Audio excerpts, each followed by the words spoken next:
waiting for Vice Mayor Joseph.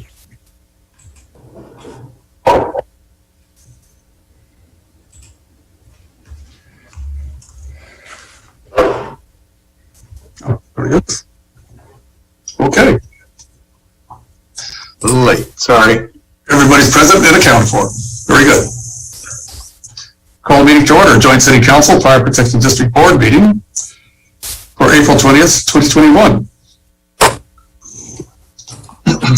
Do we have the flag, please? So we move the pledge.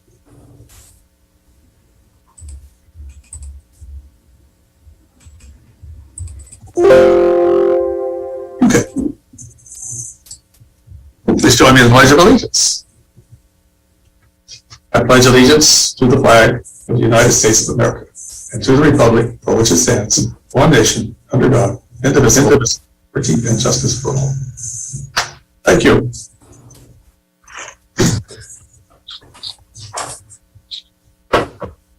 Roll call, please.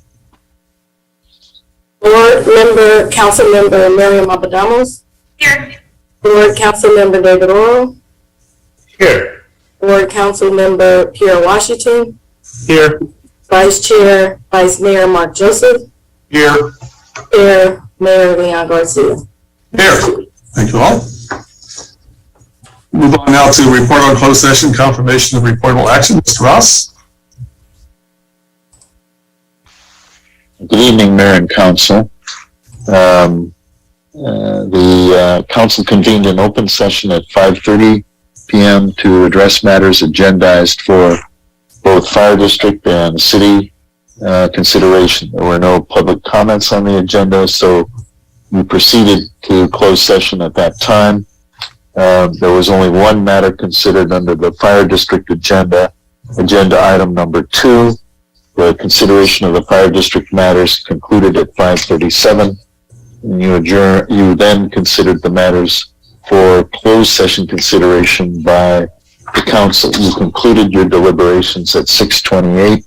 And with respect to the specific action taken, that will be the subject of a written report upon return from closed session under the provisions of Government Code Section 54-957.1. That would conclude the report unless there are questions. Any questions from council? Board members? Seeing none, thank you, Mr. Ross. Move on this evening to proclamations and presentations. Number 1 is proclamation recognizing efforts of volunteer groups during the pandemic. You know, this is a wonderful representation of the qualities of American Canyon. You know, it's a rather extensive list of all the organizations in town who work and give very generously from themselves in their efforts to help their fellow residents, American Canyon. Excuse me, Mayor. Sorry. We didn't do the clerk announcements so that people are aware to. Oh, okay. Please go ahead with clerk announcements. Okay, thank you. Thank you for joining us for the April 20th, 2021 City Council meeting. This meeting is being held entirely virtually in response to the COVID-19 pandemic. The format tonight will be similar to that of an in-person City Council meeting. In addition to the Zoom platform, the meeting is being broadcast on cable TV, Channel 28, on YouTube, and streamed live on the city's website. You will see the City Council members on your screen, along with members of city staff. All members of the public will participate in a listen-only mode. Public comment is invited for non-agenda items during the public forum section of the meeting and on each agenda item. When the item you wish to speak on is called, please follow these steps to make your comment. When the mayor calls a particular item and you wish to speak on that item, click the raise hand button if joining by computer. If joining by phone, dial *9 to raise your hand.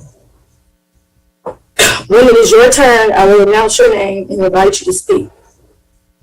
You may see a message saying the host would like you to unmute your microphone. If you get this message, click unmute and begin speaking.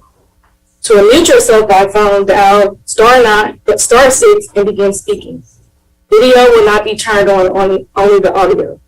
You have up to 3 minutes to make your comments to the City Council. At the end of your 3 minutes, I will ask you to conclude your comments quickly, and I will mute your audio once you're done. Please press *9 to raise your hand for the items you wish to speak on, as the raised hand will be cleared at the end of each meeting. The agenda for this meeting is available on the City Council's page of the city's website. As it is standard practice, community members are allowed to comment one time on each item. All votes at tonight's meeting will be taken by roll call. We ask for your patience and understanding when there are technical difficulties. This concludes my introductory remarks. Thank you for catching me on. I'm getting a little bit of it in all my excitement on this proclamation. City clerk's announcement pursuant to Government Code 5495. So can you,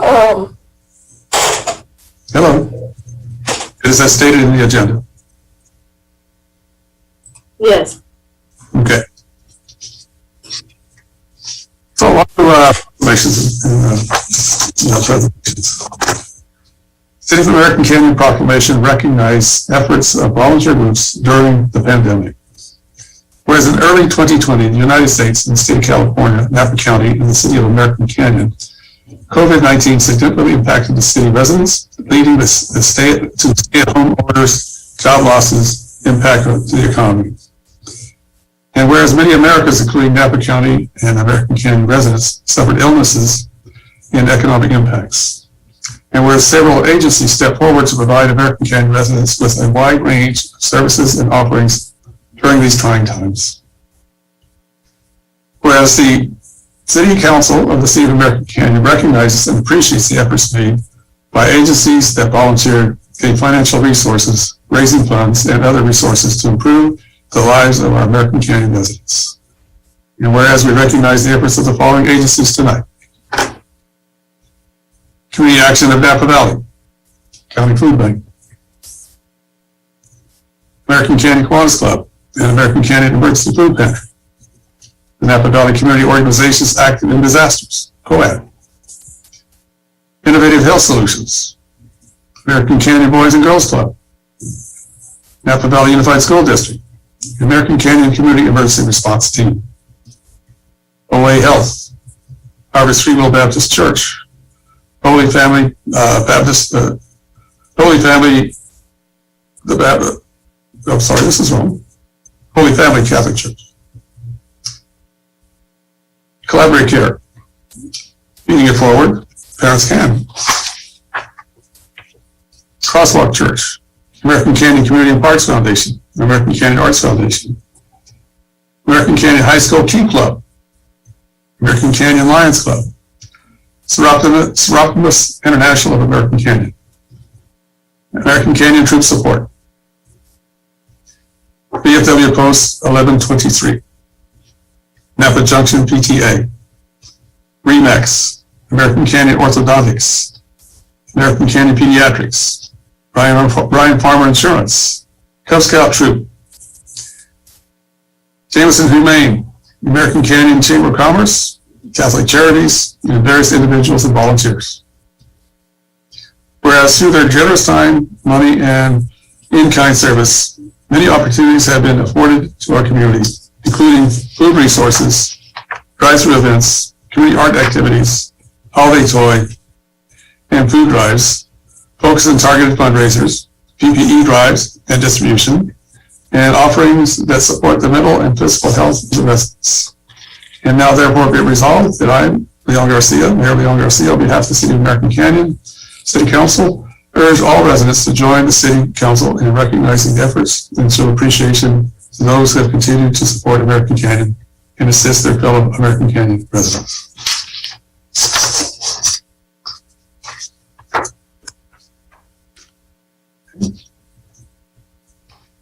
Next, a proclamation acknowledging Ramadan month.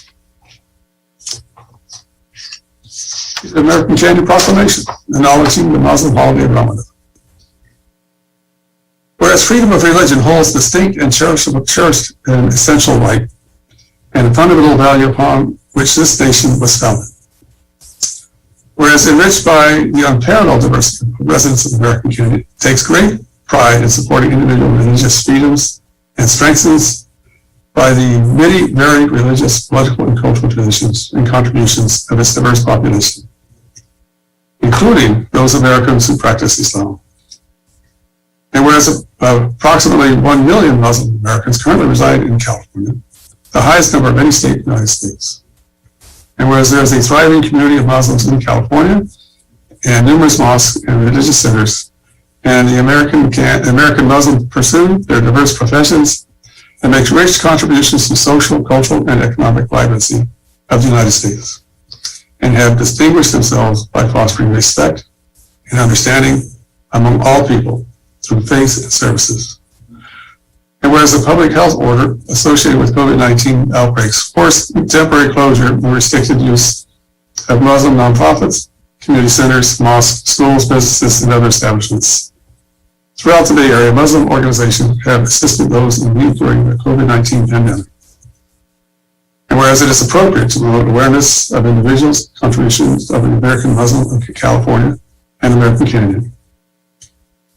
Whereas Islamic Center of Vallejo caters to the spiritual and social needs of the Muslim community in American Canyon, providing religious and community services vital, and via small group prayer. And whereas Ramadan is regarded as a time of spiritual reflection, increased awareness, giving to the global poor, sick, and hungry, and bridging of differences between people over a shared commitment to faith. And whereas American Canyon joins the Muslim in recognition and celebration of Ramadan and Blessed al-Fatiha this year.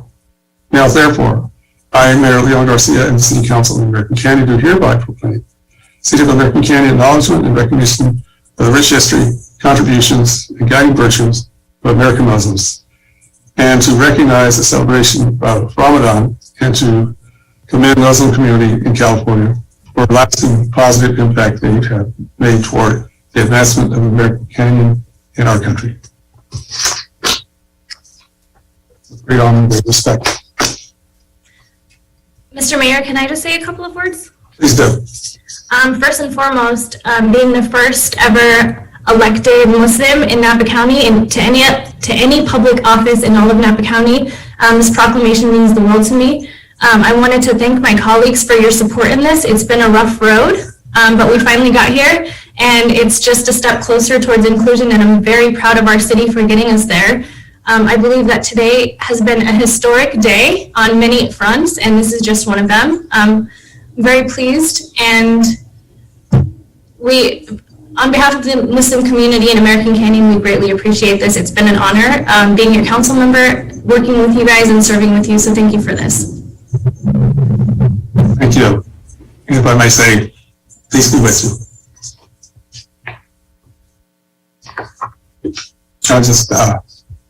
It speaks to who we are. It really does, as a community. All right, moving on now to proclamation proclaiming April 2021 as Child Abuse Prevention Month, or Blue Ribbon Month. City of American Canyon Proclamation, Child Abuse Prevention Month. Whereas National Child Abuse Prevention Month will be recognized throughout the United States during the month of April 2021. Whereas the federal fiscal year 2019, 1.4 million reports were made to Child Protective Services. Whereas preventing child abuse and neglect is a community problem that depends on involvement among people throughout the community. And whereas child maltreatment occurs when people find themselves in stressful situations without community resources and don't know how to cope. And whereas during periods of economic challenges, families feel more vulnerable. Adult child abuse and neglect increases drastically. And whereas child abuse and neglect can be reduced by making sure each family has the support they need to raise their children in a healthy environment. And whereas child abuse is considered to be one of our nation's most serious public health problems, with scientific studies documenting the link between the abuse and neglect of children and a wide range of medical, emotional, psychological, and behavioral disorders. And whereas all citizens should become involved in supporting families in raising their children in a safe and nurturing environment. And whereas effective child abuse prevention programs succeed because of partnerships created among state and local governments, schools, faith communities, civic organizations, law enforcement agencies, and the business community. Now therefore be it proclaimed that I, Leon Garcia, Mayor, City of American Canyon, do hereby proclaim the month of April 2021 is Child Abuse Prevention Month in American Canyon. I urge all citizens, community agencies, faith groups, medical facilities, and businesses to increase their participation in our efforts to support families, thereby preventing child abuse and strengthening our community. Okay. I'll continue to a presentation from the Napa Valley Transportation Authority. Mr. 29 in American Canyon. Mr. Mayor, I keep on getting reports that the audio is very bad on Channel 28 and on YouTube. Is there any other means for our residents to watch the meeting if we cannot fix the sound quality? Mr. Hawley. You're muted, sir. Yes, thank you. We are looking into the issue with our technology team. Members of the public can go to our website and view the meeting from Granicus, the feed that's on our website. I've also been watching the TV and on my phone, and the audio quality isn't great, but it's there. If folks wanted to have some more clear audio quality, they can go onto our website, www.americancanyon.org, and from there you can find the city council meetings and the live feed through our Granicus program. Also, can't they also log in and be an attendee and listen directly? That's correct. Thank you for that, Vice Mayor Joseph. Members of the public can also log in directly from Zoom. The links that are on our agenda and on our website, they can view it through the Zoom platform as well. You're exactly right. Thank you. And Mr. Mayor, if I could just add one quick thing. Today was a very emotional day for many people. Today marked the beginning of healing for a lot of people in our country. And I'd like to ask that we take a moment of silence and gratitude for justice being served today, particularly for the people of color. Would you like to offer that as we adjourn the meeting today in memory of that? Yes. All right, very good. Make a note here.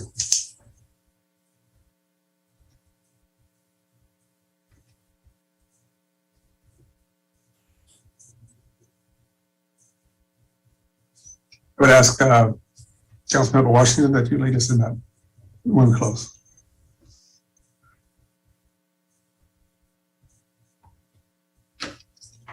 Okay, thank you.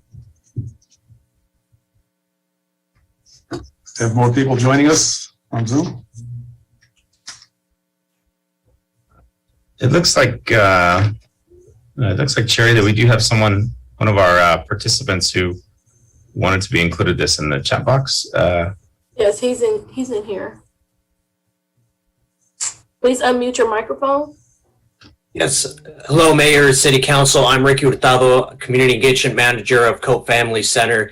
Thank you all so much for doing these important proclamations and on behalf of our community and also honoring what happened today. Today specifically, I just wanted to speak with respect to the child abuse prevention proclamation. Just very briefly, I would like to thank Rich Peterson for including us in American Canyon today. We also received the county proclamation. And just really quick, every April, Cope Family Center and Child Abuse Prevention Council of Napa County raise awareness about child abuse that happens here and the effects it has on the victims and our community as a whole. This issue is even more pertinent now during the pandemic. Following the 2000 fires, the child abuse rate in Napa County shot up. Parents struggled with fear, confusion, and financial hardship, and the stress had a terrible impact on their children. Now, fast forwarding with the pandemic, COVID-19 promises more of the same, if not more, except this time children may be struck at home in unsafe households without school or social groups as an escape. And because children are without teachers, coaches, and friends to notice signs of abuse or neglect, many cases go unnoticed or unreported. In Napa County alone, there's 162 substantiated victims of child abuse and neglect.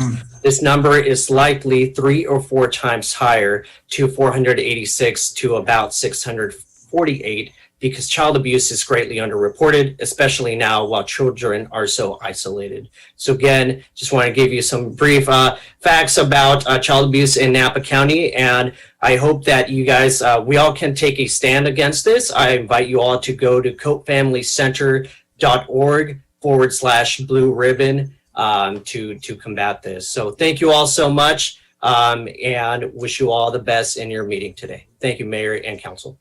Well, Mr. Hurtado, thank you for being here this evening. It's an honor to present the proclamation on child abuse prevention. And we certainly thank you at Cope Family Center for all the work that you do in this area.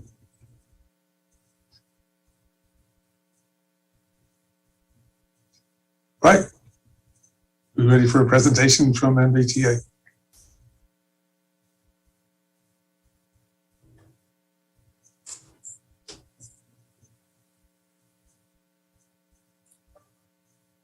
Hi, yes, we have, this is Erica Smoothies. Good evening, Mayor and council members.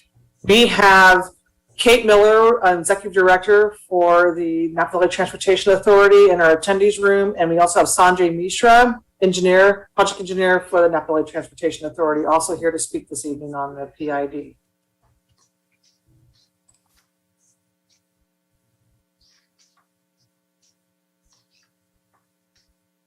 Hi, Kate and Sanjay, please unmute your microphone. Hi, good evening. So thank you so much for inviting us to participate in tonight's council meeting and to present the progress that we're making on the PID, the project initiation documents. I just wanted to emphasize before I introduce Sanjay Mishra, NVTA's engineering manager, that this is just an interim update of the progress that we're making on the PID and is by no means representing the final document.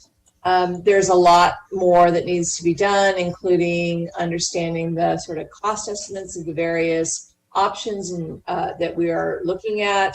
Obviously, it would need to go through the environmental document, the project approval and environmental document process, as well as final design before we move forward.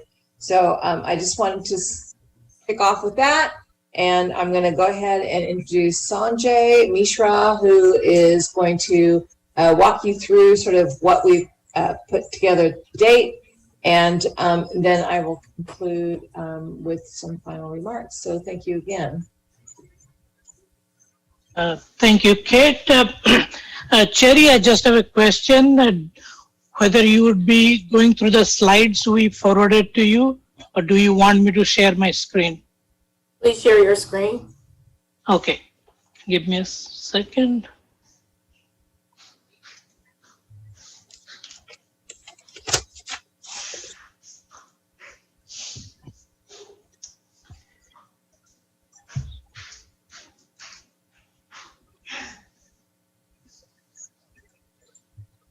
Okay, can you all see my screen right now?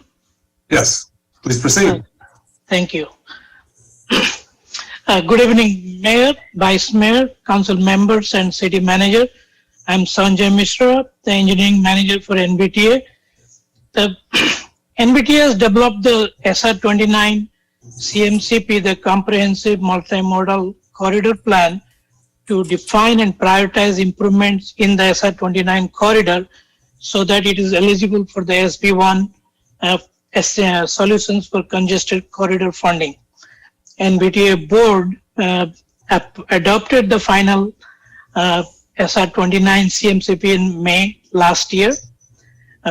Caltrans requires that a PID be developed and approved before any major complex project can be programmed and constructed on the state highway system. So this effort for the project initiation document is what we are currently doing. Today's agenda is the purpose and need statement, which we have completed. We are working with our consultant GHD, City of American Canyon staff, county, Caltrans on this effort. Excuse me. we have completed the purpose and need. We are in the final draft phase of TIPA, and we have completed also the existing conditions and conditions documentation. This presentation will cover some of those conditions, existing conditions and constraints. We'll walk through some of the alternatives we are evaluating. Then we will go through the schedule, what we think, how the PID process will continue and when it will be, what phase will be completed when, and what are our next steps for this PID process. So existing conditions and constraints. As you can see, SR 29 have a lot of existing driveway openings from the side roads and businesses to the SR 29, which faces the state highway. There are high voltage utilities and there are PG&E substations. There are overhead and maybe underground utilities that process the highway. There are existing storm drain structures on SR 29. These areas include those determination and the constraints and the existing conditions. We are just documenting for the stretch of the SR 29 segment from American Canyon Road until Napa Junction intersection.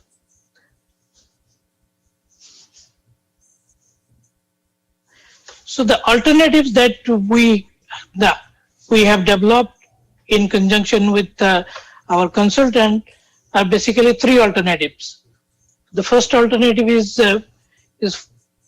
11 feet wide travel lanes with 14 feet wide class 1 pathway and transit queue jumps at the intersection.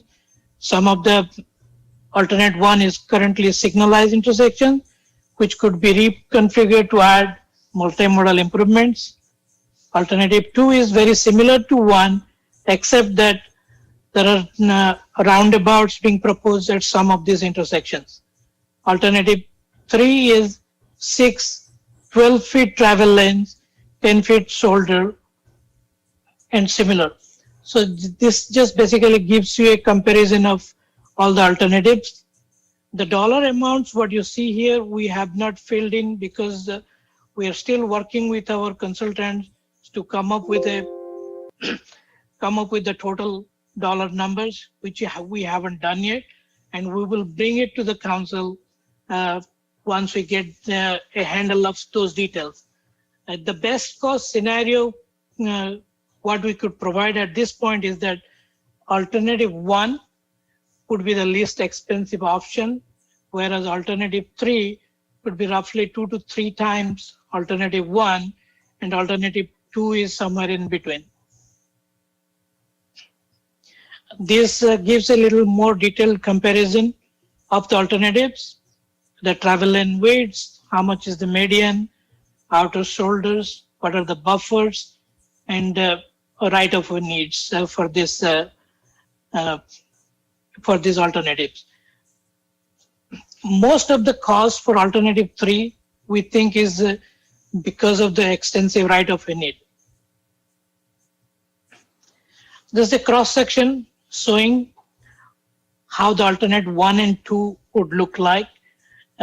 This is still a conceptual, and it shows that probably most of the right-of-way needs we may not have to acquire, we will have, and it is within Caltrans existing right-of-way, except for for alternative 2, for the intersection where we have the roundabout option, we may have to acquire additional right-of-way.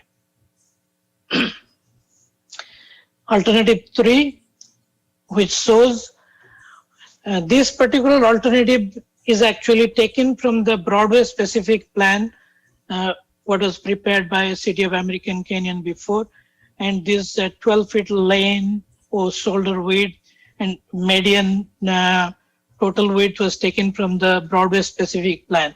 So it may feel like that existing right-of-way may be adequate if we squeezed all this to 3 lanes, but it may not be the case for most of the locations. But at certain locations, that might work.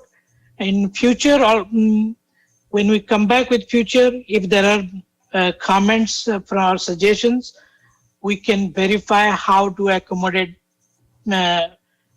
any further within the right-of-way. I will go to some of the aerial view for this. So this is for alternate 1 and 2. This is an overview for the entire stretch. This is American Canyon Road currently, and we are being proposed as a signalized intersection, signalized at Donaldson, signalized at Rio Del Mar, Eucalyptus, Napa Junction, meaning it stays as it is. And those arrows are proposed bus queue jumps, and these red dots are basically stop control street to SR 29. Alternate 2, except the signalized intersection at American Canyon, all the intersections are being proposed as roundabouts. Just one thing to keep in mind, all these alternatives, what you're seeing today, is being presented to in a public forum to you for the first time. It has not been vetted or it has been seen by Caltrans either. So this is, we are going to approach Caltrans to review this and get their inputs before we further analyze or modify all this. So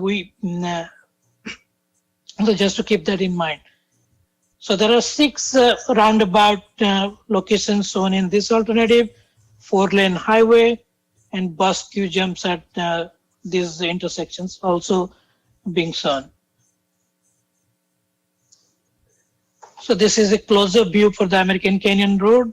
These red strips signifies the bus queue jump possibility, and the black dark lines, if you can see, those are the extent of your class 1 pathway which will go there. And if you can see, there's a very faint orange line which kind of describes the right of way. But as you can see, this gets very close to the railroad right of way, and building close to railroad right of way also has not been evaluated. Alternate 1 and 2, going further down, this is Crawford, this is Donaldson. So both the proposals are roundabout as well as signalized intersections shown here. Alternate, this is for South Napa Junction, Poco Way. This is Rio Del Mar.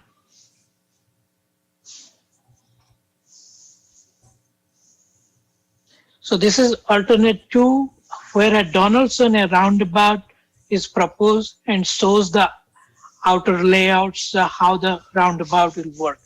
This particular roundabout also includes a transit queue jump within the roundabout, which will let the bus actually pass through on the outer lane, but still within the roundabout configuration. And it does require some right of way here, and it gets pretty close to the existing here. So there are other options which will be evaluated, pushing this roundabout to this way to verify what is the least inconvenient or most effective way to do this if we go for these options. Going further down, this is Eucalyptus. These are the bus queue jump zone.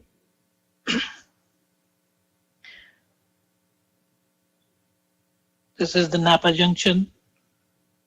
This is City of American Canyon office. These are the queue jumps here. Okay, this is the alternate 2, where there's a roundabout configuration shown at the Napa Junction roundabout. As you can see, it takes pretty complicated shape, and these roundabouts are actually shown as a 3-lane roundabout, which is not vetted by Caltrans yet. Just that from the standpoint of traffic volumes, this is what we kind of started to evaluate this. But there is no precedence in the Caltrans District 4 where a three-way roundabout is being constructed. So it will definitely go through a lot of process before we can even do this or get a understanding of this. And also to note that we have proposed a pedestrian undercrossing here for this configuration. We understand that there has been in the Broadway specific plan, there are about 3 overcrossings which has been identified for bike and ped on SR 29. But however, because of the significant right of way that it will require, we haven't included that part of our evaluation yet. We have not included those pedestrian bridges yet. So also it should be noted that Caltrans also has voiced their reservations about any pedestrian overpass, a pedestrian tunnel. They're still open to those options. So this is an alternative 3 overview, which shows a 6-lane highway. There are bus queue jumps as the red arrows. Those are the stop control for the side streets. And these are signalized intersection as we have right now. This is how it will look overall. So just as going close up, American Canyon Road stays signalized. As you can see, we are beyond the existing right-of-way towards the substation. Here is all beyond the existing right-of-way, beyond the existing right-of-way going towards existing businesses.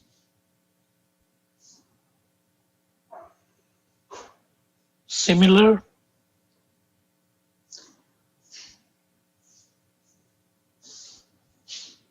Poco Way, South Napa Junction, Rio Del Mar.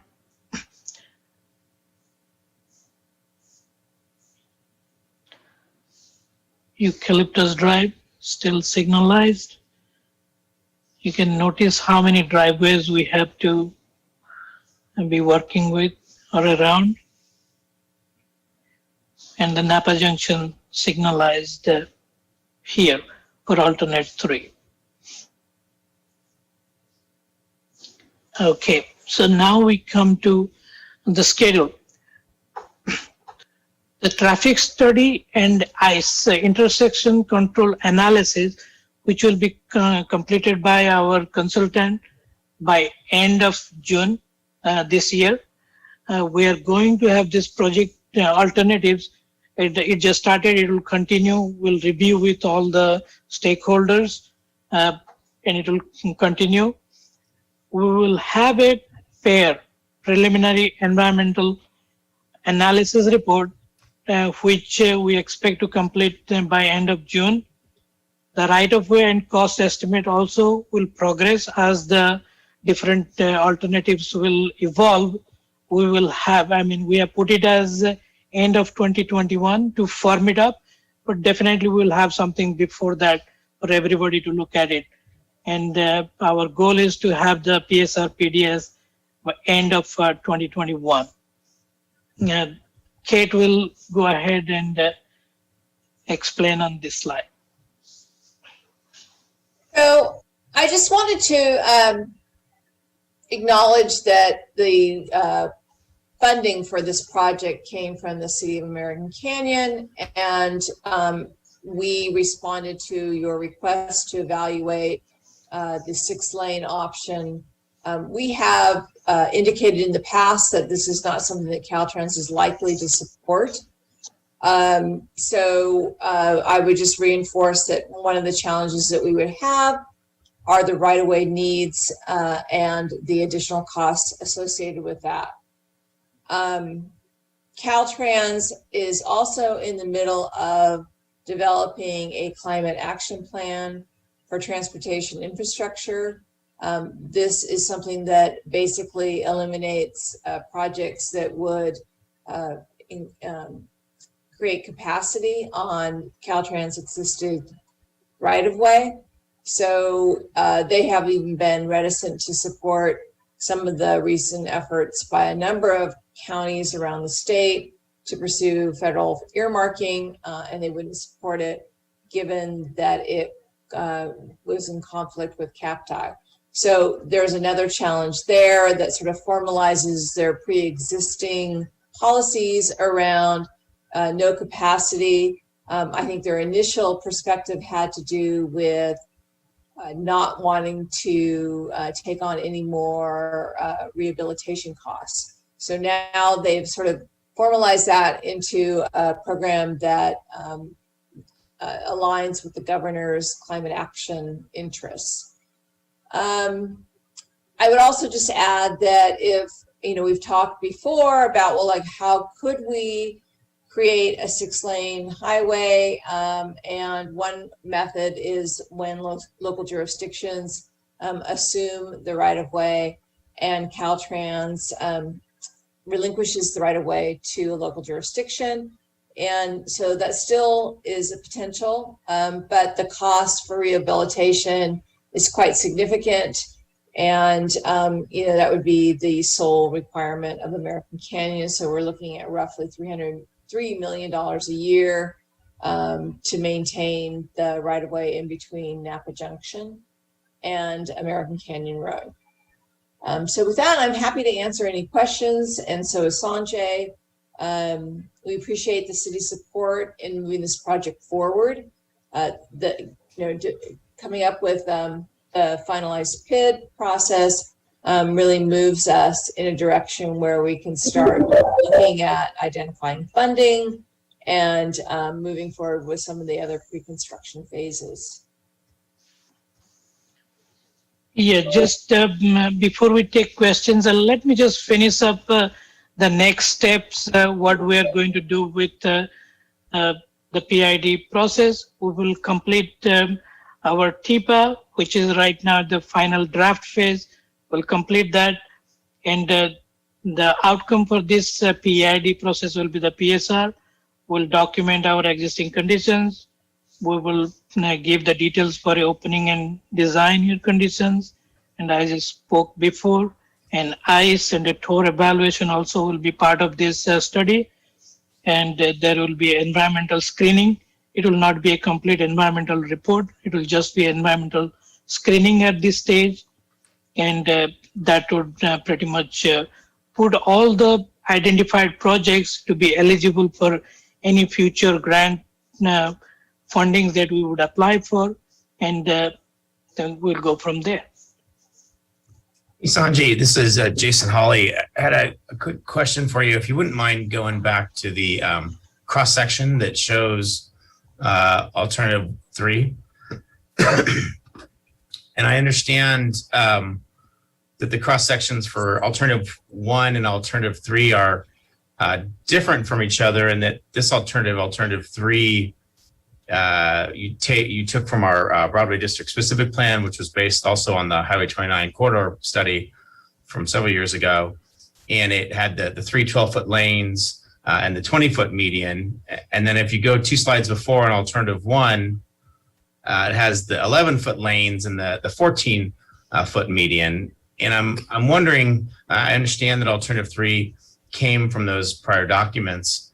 Would it be possible, if you go back to alternative 3 now, would it be possible to have the 3 11-foot lanes rather than 12-foot lanes, and then also a 14-foot median rather than a 20-foot median? And the reason I asked that question is, if you had the 3 11-foot lanes, you would save a total of 6 feet. And if you saved another 6 feet with your median width going from 20 to 14, like in the other alternatives, I think you get pretty close to fitting within the existing right-of-way. I don't know that for sure.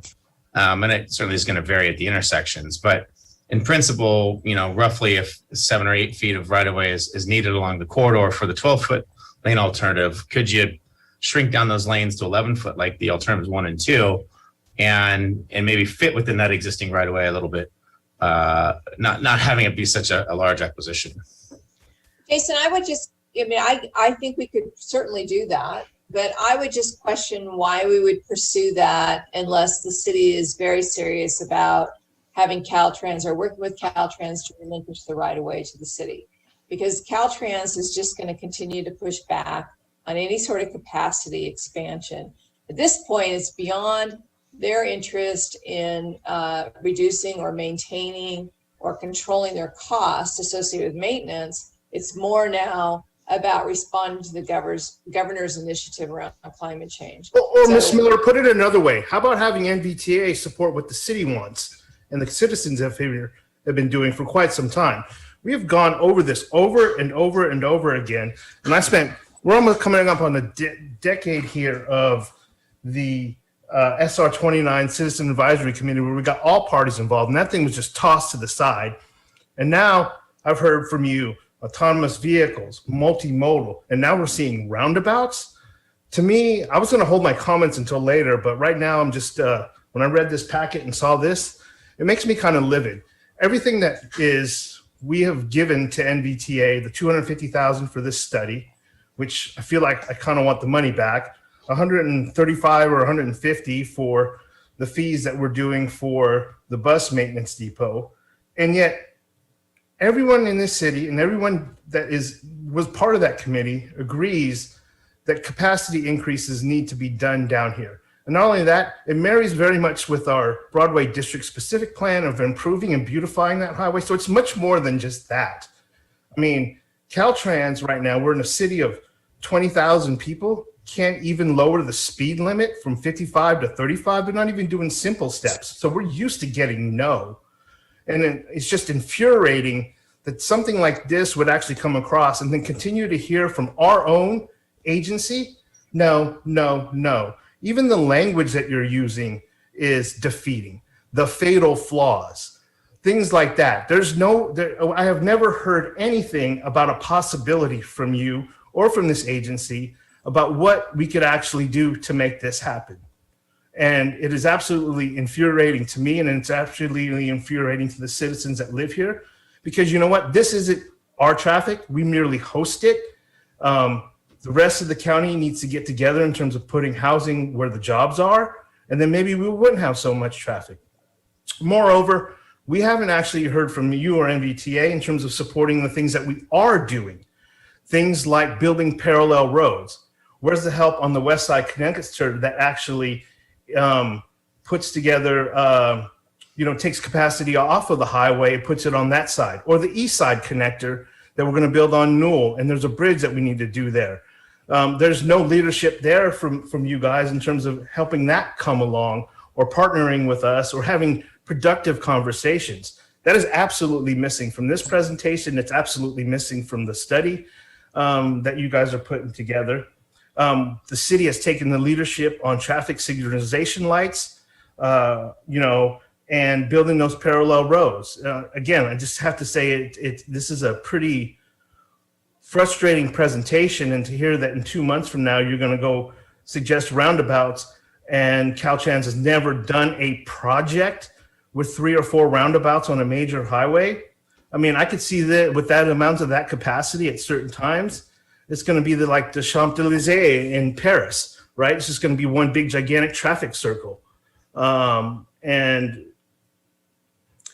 I'm just, I think it's clear on how I feel about this presentation and where this is headed. The only point that I was wanting to make was that we would be able to compare apples to apples on alternative 1 and alternative 3. Because if what was said was that alternative 3 had a fairly large right-of-way acquisition, and that was a challenge. I was looking at removing that challenge at least with the lanes, the 11-foot lanes and the 14-foot median. I understand Caltrans now has other challenges that they're going to view. I was just, if at the end of the day Caltrans is not going to be supportive of a 3-lane alternative, I wouldn't want it to be for them to say, because you have to acquire right of way, when in fact, there may be a solution that has 3 lanes. It doesn't require right of way. It may very well just be for the reasons you outlined from the governor's plans and all that. It just needs to be stated as that. I wouldn't want people to get the impression that if not but for property acquisition, we might have it. Jason, I think you're right. I think you're dead on that there could potentially be significant cost reductions if we can narrow the lanes. And I think that will be easy enough to assess if that's of interest to you. It is, and at least in that way, the comparison amongst the alternatives is doing that same apples to apples. And I understand where alternative 3 came from. It was more just at the end of the day, if something is not supported or supported, I want it to have as much conformity between the alternatives and to have the reasons stand on their own. Yeah, sure thing. Now, I don't think that's going to be a huge deviation from the direction that the PID is going in. And if I can weigh in on that, because excuse me a second, Council Vice Mayor. Just why don't we do the raise hand technique? We'll call that order, and I see that your hand is raised, so go ahead. Okay, thanks. I had 2 areas of concern. One was the alternatives, because I appreciate, comparing alternatives, but the alternatives being offered just didn't seemed a little contrived, frankly. You've got the first option, which is very transit oriented, and then option 2 are roundabouts that have 6 lanes, which I agree would be pretty. I think 4 lanes are going to be a challenge. 6 lanes seems to be just mind-boggling. So I think if you looked at option 2 from the perspective of a 4-lane roundabout, which would reduce some right-of-way acquisition, but I think would make it a little more manageable. And then further, we've talked about closing off Poco and Crawford as intersections altogether, which would therefore reduce 2 of those 6 roundabouts. So it's a means of saying, let's come up with an alternative that is at least has a fighting chance, and not something that almost on the face of it, you would say, now we can't go there because it's too expensive and it's too crazy. Likewise, with our alternative 3, I think our city manager's already addressed the issue of right-of-way.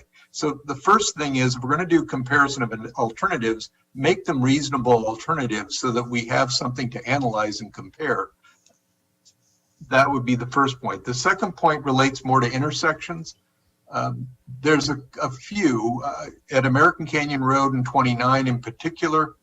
If you're going westbound on American Canyon Road, turning right to go northbound on 29, I believe, I would like some analysis in which we might be able to generate what I used to think was a free right turn. I don't know what the official term of art is, but so that people can actually not have to be stopped by the traffic signal, but be able to flow and merge into traffic if that's possible, or at least explore that as an option. Likewise, I know at Rio Del Mar and perhaps at other intersections, Rio Del Mar in particular, I know Caltrans owns on the west side. I think they own the land north and south of the intersection. We might be able to have, basically an off ramp and an on ramp, even if we can't get a grade separated crossing. So those are some things I think at the intersections. I really think we need to explore ways to facilitate traffic flow through the intersection. As the manager has said on a number of occasions, 4 lanes can handle enough traffic. It's just they get queued up at the intersections. The whole rationale for the bus queues is to get around that congestion.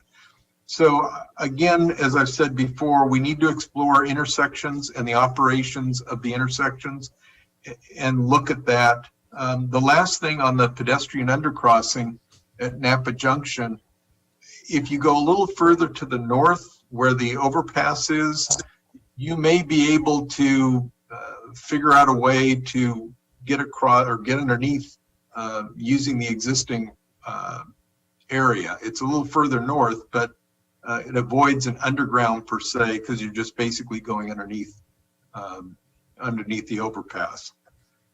these are just some suggestions that should reduce the cost. I certainly understand the frustration Councilmember Oro has. I share it in large part, but I particularly just want the alternatives to be as reasonable as they can so that we have a better comparison, and that we look at some intersection improvements to address traffic flow. Those have been my comments, I think, 2 or 3 times every time this issue comes up, and they'll probably continue to be my comments as we go through it all. However, I do appreciate. I think those are really, Councilmember Joseph, Vice Mayor Joseph, those are very helpful. Thank you. And we will work with our consultant to see what we can do. I agree with you about the 2-lane roundabouts. The 3-lane roundabout configuration was again an accommodation at the request of the city. So we will look further into how we can sort of control the costs to make them much more reasonable and deliverable project.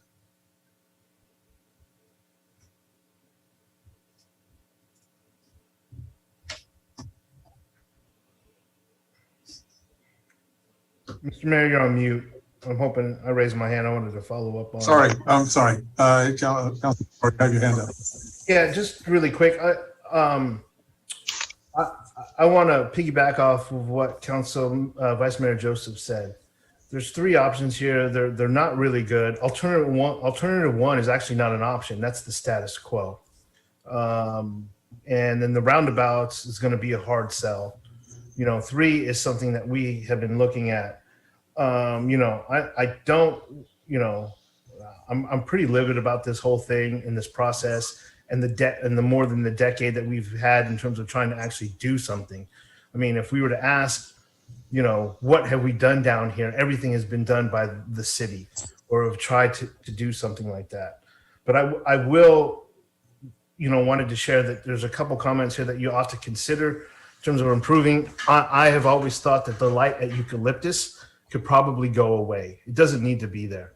In particular, if you add Rio Del Mar, Sanjay, you may not know this, but Rio Del Mar Main Street is going to connect Main Street, where the Holiday Inn behind that road there is going to connect to Rio Del Mar. People that want to get into that shopping center perhaps could turn into Rio Del Mar and get onto Main Street from there. Or you can keep that turn where the Bank of America is and turn in. You just won't be able to come out at the Bank of America and take a left. And that really gums up a lot of things. And if your consultants can actually study that, and people take a left and then they're stuck at the Rio Del Mar light, and you could probably find enough traffic accident reports right there, people trying to make that. The other thing that I do like, and a suggestion that I had never thought about, is the pedestrian undercrossing. That would be a great addition. There's a road there already, and there's a road there that's going to go to the Little League. For people that are living on that side of town in the apartments, to be able to go there to the Little League, or to hopefully a future park where Napa Junction Elementary is, or even up to the Oat Hill development to go see the views to the west side of town would be awesome instead of doing the highway. Thank you. All right. I had some comments I'd like to make as well. I mean, from this conversation, I certainly hear and understand the frustration with this. We had been, I won't rehash the information. It's an awful long time. We're talking about adding additional lanes. Couple points. Caltrans is not receptive, I'll put it that way, to capacity increasing. Then what would be their sentiment on Highway 37? Because we have a lot of commuters in American Canyon go over to Sonoma and Brent via that route. And right now we're trying to add an additional lane or 2. So I would question, I would assume that project would fall into the same view from Caltrans. I don't know, I'm concerned about capacity reduction because some places it absolutely makes sense. And in American Canyon it does, from my perspective. Here's something that I did want to notice on this. The bicycle pedestrian, have it mapped out here. Could you go back to that one that shows American Canyon Road and Highway 29? Please, let's see, that's, all right. No, that's City Hall. You don't want to American Canyon Road, right? and American Canyon Road and Highway 29. Okay. Where the Safeway is. Okay. Yeah. So look, I'm on my screen. I'm looking here on the south side, the east side. You got these parallel black lines. That's the bicycle path, right? Yes. And as you turn, how do these pedestrian components integrate with the American Canyon circulation plan? Because see, if you get here on the east side of this, where the bicycle makes a curve around the railroad tracks, you get down here to this apartment complex there, Village at Vintage Ranch. There's no space there. Yeah. Looks like that Understood. entire room. So we're one of the original discussions around this. This bicycle pedestrian will be here, and then the last time we did it, a process reviewing that with respect to Village at Vintage Ranch. It took this whole thing out because of lack of space. There's room on the other side, but there's not room on the north side. Yeah, it's probably, I mean, they probably in further, they can come cross here and use this. Right. But right now we don't have any crosswalk here. Yeah. Likewise, on the north side of American Canyon Road West, by the PG&E's station Yeah. here, there's no space there. Yeah. I was wondering if, has there been a look at this from a perspective of how do we connect the Highway 29 plan for pedestrians with circulation inside the city that's already been put together by the city? Yeah, I will have our consultant take a look at the circulation plan of the city. Right. Another question. What is the limitations on width of a median? Does it have to be 14 feet? It'll be smaller? It can be smaller. Yeah, okay. Yeah, And it the would class. also require a design exception because Caltrans has a certain standard. Yeah. So what's the standard? Is it 14 feet the minimum size? I believe so for truck traffic, right? No, I mean, you're asking about the class 1 pathway? No. No. Oh, you're talking about the lane widths, right? The median in between the two northbound. Oh, okay, sorry.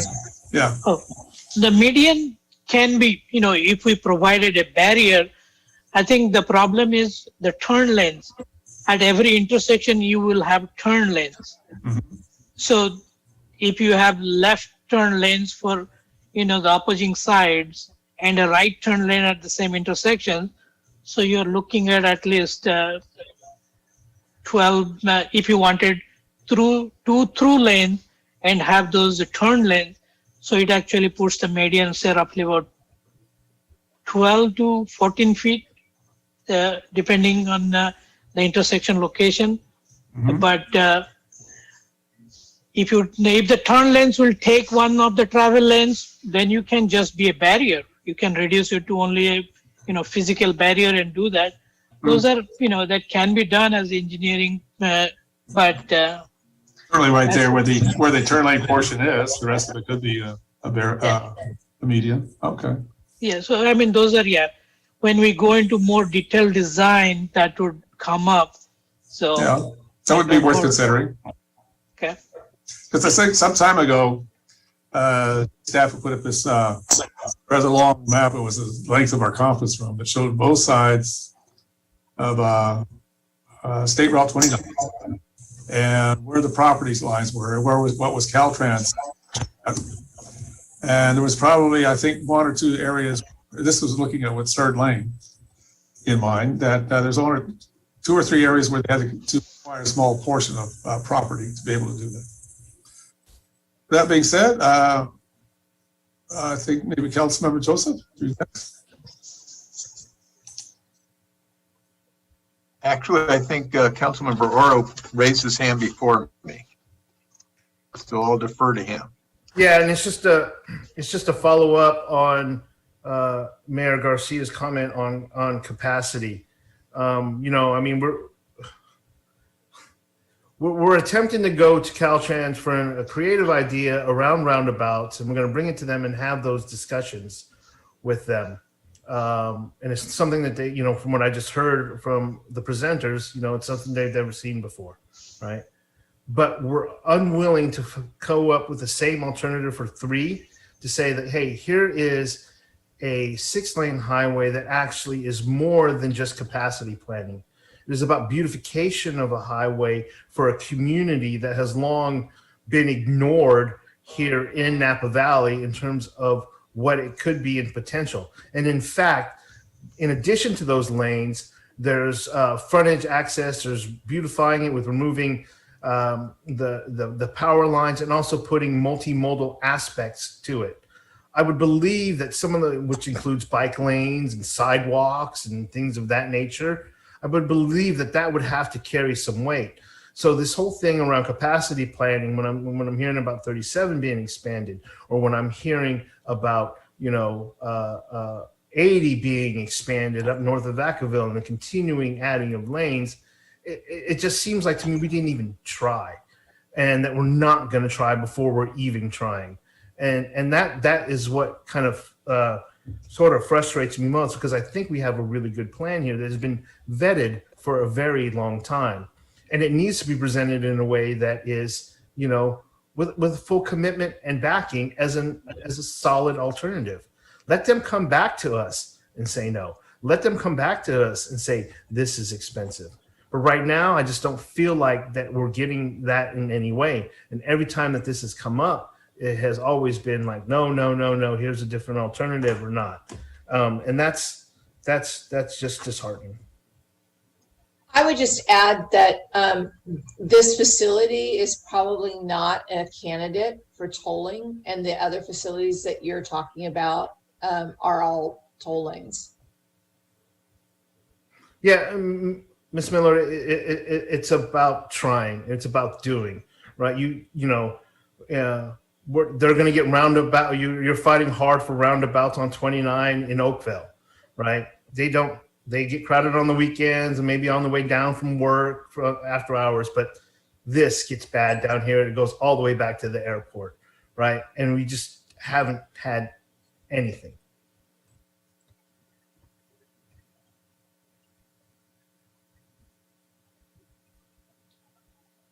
Vice Mayor Joseph. Okay, I wanted to have a couple of comments. The first is we should point out there is some good stuff to all of this. And the good stuff is it does appear that in the process, we would be undergrounding the utility lines. We would be making sure there is bike and pedestrian walkways, the length of the corridor.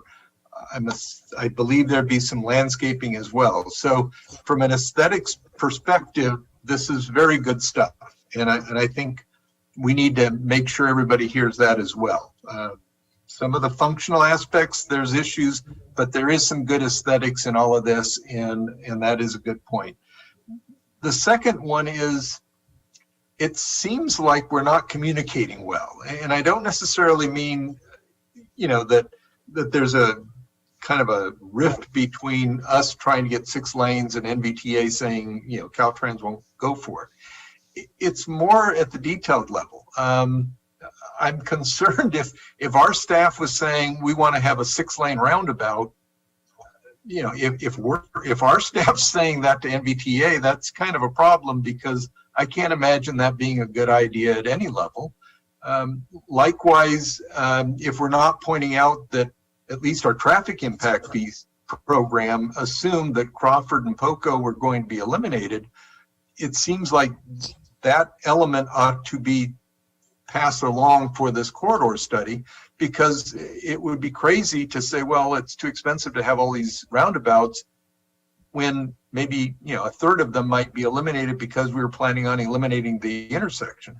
So it seems as if there needs to be a little better communication as far as some of the nuts and bolts of what we envision the corridor to look like, because my biggest fear is that we're going to operate kind of independent of reality, get something approved, and then 10 years from now, go about building something that everybody will say that makes no sense.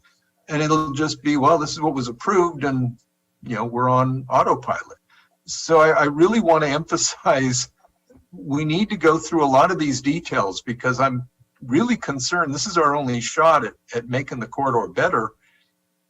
And it's almost like we're missing a lot of good opportunities. So I don't know how we do that other than to say, we need to address some of these, little pitfalls that could be fixed by just being aware and talking it through. So And those also are my our points. circulation element, we worked very long and hard on, and if that's not even being looked at when you're talking about circulation in American Canyon, then that's a red flag as well. In regards to what Vice Mayor Joseph was saying about communication. I'm sorry, Councilmember Abadamas, it was very hard to hear what you just said. Would you mind repeating yourself? Absolutely. I just said that our circulation element is something that we worked long and hard on, and it's a red flag for us that you're talking about circulation in American Canyon, but you haven't incorporated our circulation element or even looked at it. So that's just to add to what Vice Mayor Joseph was saying about the lack of communication between the NVTA and the City of American Canyon. Well, I would just say that part of the documents that were included in the review included the circulation element and was part of the comprehensive multimodal corridor plan. And so they're building, our consultants are building from that. But, I just want to emphasize that this is an iterative process and we're only partway through. And part of the reason why we came to council tonight is to understand what your perspectives are. But we are, your staff are on the project team, Caltrans staff are on the project team. We're all working together to refine and come up with sort of the best possible options for evaluating in the environmental document. I would like to minimize the number of alternatives going into the environmental document just so that we can reduce the cost of pre-construction. But if we're not in agreement, then we can move forward with multiple options. But I think your feedback was very helpful tonight, and we'll bring it back to our consultants and let them know, the comments that we heard. And again, your staff is on the project team, and we'll continue to work with them to move this forward. Anything further, Councilmember Abadamas? Yeah, I just wanted to give my feedback regarding the roundabouts. Roundabouts are fairly new to our region, but they're not fairly new in the world. And my husband is Jordanian. I've been to Jordan several times, and they have roundabouts. In fact, they talk about areas based on circle. The first circle, the second circle, the third circle. That's where I live, near the third circle. But those roundabouts are huge, and the aggressive driving there causes several fatalities a year. That's a concern for me because Donaldson Way, especially Donaldson Way, if you've ever tried to drive through there in the mornings on school days, pre-COVID, it's very aggressive, very scary. I've seen people going backwards in one ways, and I would not recommend roundabouts, 6-lane roundabouts in that area. And I don't think that that's going to be the fix for American Canyon, but I do agree with Councilmember Oro in that we need to come up with creative solutions together. I don't necessarily believe that we have our creative solution in this presentation, but I am very optimistic. We are super blessed with Jason Hawley. I think he's one of the smartest people I've ever met. I'm going on record saying that. He's very creative, and I think he could definitely be a resource to you along with the rest of our city staff. I know you said that staff is already on the committee, but I just think that we need to revisit this. Thank you for being here, and thank you for your presentation, and thank you for keeping us in the loop. Mr. Hawley? Thank you, Mayor. Just wanted to clear up, but city staff did not propose a 6-lane roundabout. We did have conversations about roundabouts in general. We didn't propose a 6-lane roundabout, and I think our concept was a 4-lane roundabout. Also, I think it's important to go back to the CMCP that was adopted by the NVTA board, particularly as it relates to the parallel corridors, which is in that document, both Newell Drive and a West Side connector. And the purpose of the PID document and the purpose of the current effort is just focused on the Highway 29 improvements, because the PID document only applies to the Highway 29 improvements, because it's in pursuit of state funding for just the Highway 29 improvements. And so just to make sure everyone understood, and I pulled open on my computer the CMCP, and it has quite a conversation about parallel capacity, Devlin Road, Newell Drive. So that is part of the effort that was completed roughly a year ago, and part of that umbrella document. So I didn't want people to think that hadn't been thought of, but the current study and the current preparation for the PID and for the environmental document is focused just on the highway. So I wanted to make sure. Yeah, and Jason, let me apologize. I completely mischaracterized the application of the roundabouts as something that you specifically suggested. What we were trying to accommodate is staff's desire to build capacity at the intersection, and that is how we responded, or how the consultant responded, is by adding a lane on the roundabouts at those intersections. So noted, and frankly, when I saw the multiple lanes at the intersection, I was concerned a little bit too, because I still think those fall outside of the Caltrans guidelines, design guidelines, and it would be, again, something that we would require an exception. So my apologies for mischaracterizing that. Yeah, as I mentioned in my presentation, I mean, this is just a conceptual roundabout where the 3 lanes are being proposed just as a conceptual because of the traffic volumes. That's what we kind of come up with that. The consultant come up with that, and it has not been reviewed by Caltrans either, and they do not have any precedent. So this is the first time anybody is looking at it in a public forum. So.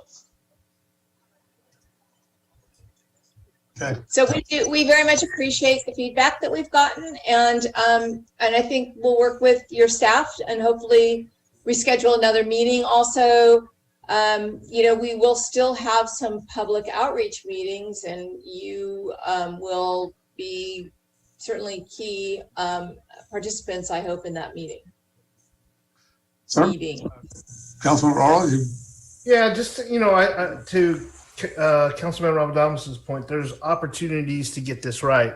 And, with questioning the staff's direction on this and the council's direction, I don't know of anyone on council who has ever said that we shouldn't have a 6-lane highway.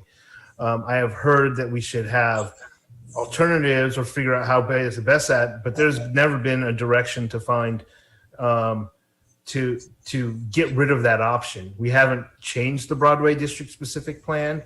We haven't amended it in any way. It continues to be a desire of the community to make that happen. In addition to that, there's opportunities for NVTA and everybody in the county and in the region to get involved on helping us out on, the parallel roads that we're building. So there's plenty of opportunity to continue to work together. But again, if NVTA hears that, we're not interested, that the 6-lane is not an option. The money is there. The $250,000 went towards studying this. How do we make this happen? How do we make this work with additions to alternatives? And they need to be looked at with equal energy and input. Councilmember Washington? Yeah, being the newest member of the council, I mean, this meeting actually was really informative for me to get the perspective from my peers, my council member peers, and from the NVTA. I think that a lot of stuff has been happening over the years. I get council member Oral's frustrations. I can see that clearly. But I'm kind of curious about some of our residents. If we could just take a few minutes so I could hear what some of our residents who are on the call want to kind of share, that would probably help me out a little bit more as well. I kind of got a feel for what our council feels like, but I'm really concerned about some of our residents' thoughts and processes on this. Councilman, here's some comment. Just a word of caution, Mayor. We didn't agendize this as being an item for comment, so folks may not have expected to have the opportunity. There's no reason you can't. It's just folks may not have prepared themselves and at this part of the agenda to provide comment. because it Sure. wasn't presented as an item that we were soliciting comment from. So Well, if there is I comment, understand. We do have an opportunity for public comment coming up this Yeah. later on, and that certainly is a forum that's open to any comment from anyone. What's it? you can entertain comment now. You would just ask people to raise their hand if they wanted to talk about this particular presentation. I would encourage it. Yeah. All right. Raise a hand. Just hear the feedback. I was just saying, we do have a public comment for a portion of this agenda coming up. If this had to be I thought I actually saw Patrick Ban throw his hand up there for a question.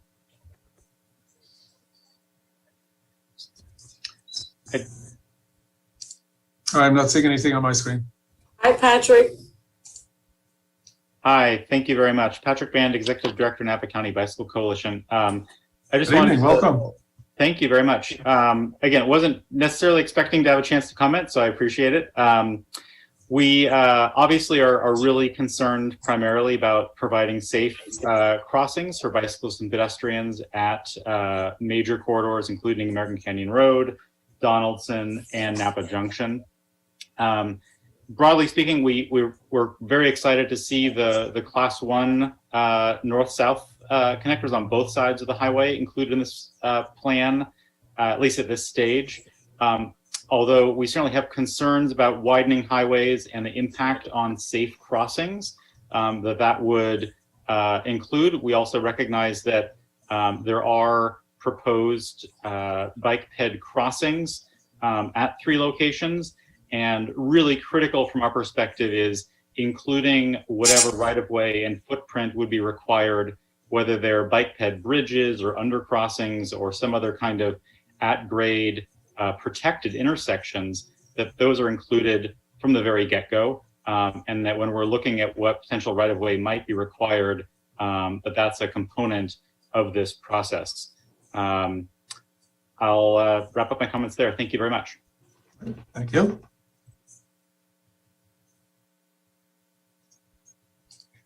Any other raised hands? Okay, well, There are no additional, there's no comments. all right. Well, very good. It's been thank you for the time for being here and giving the presentation, Ms. Miller, Mr. Mishra.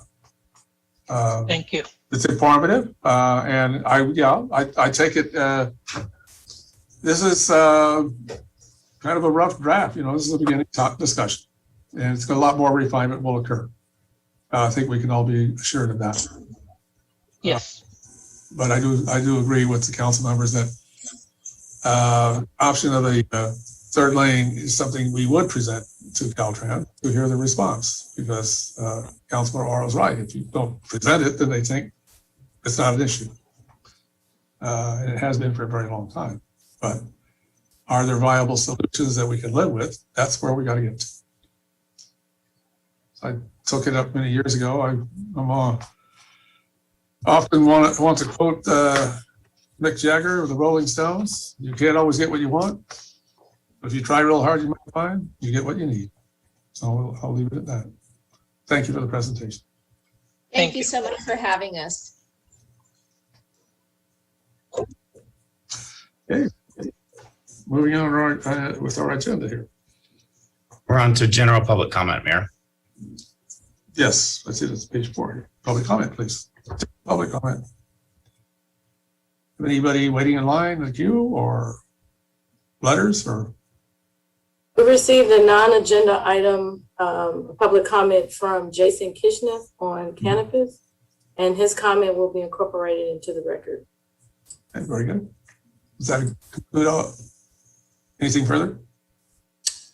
I thought there was another one we got in a packet. Was it from Corey Badger, Sherry? Yes, Is that a public comment from Corey Badger is related to item B3. We'll take that up then. I will not city clerk this meeting. Thank you.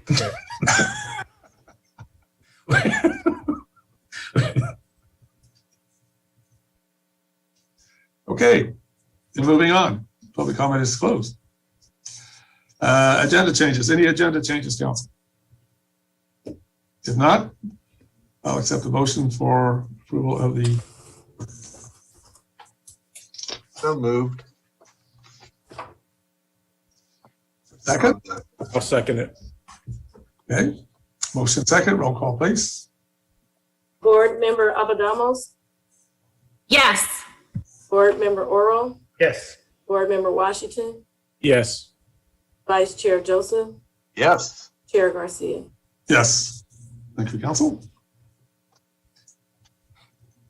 Okay, now we're ready for business items? Nope, Well, sorry, public hearing. I'll make a motion. I think that was the fire district's consent calendar. I'll make a motion. We approve the council's consent calendar. All right, I'll second. motion second, roll call, please. Councilmember Abadamos, Yes. Councilmember Oro, Yes. Councilmember Washington, Yes. Vice Mayor Joseph, Yes. Mayor Garcia. Yes, thank you. Now we'll move to our public hearing. Hold a continued public hearing and consider the first reading of an ordinance amending chapter 5.12 of the municipal code to increase the total of tables permitted at Napa Valley Casino in the city from 12 to 16 and to permit modern video surveillance technology. Staff report, please.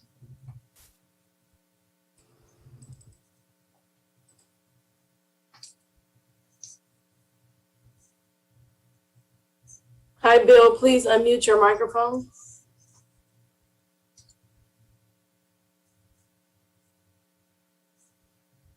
I apologize. Yes, Mr. Mayor, this is a continued public hearing. And to summarize the actions to date, there was an original request by the owners and operators of Napa Valley Casino to increase the number of tables to 20. That application was processed, sent to Department of Justice with respect to the 20 table limit. They eventually I'll call it conceded to 16.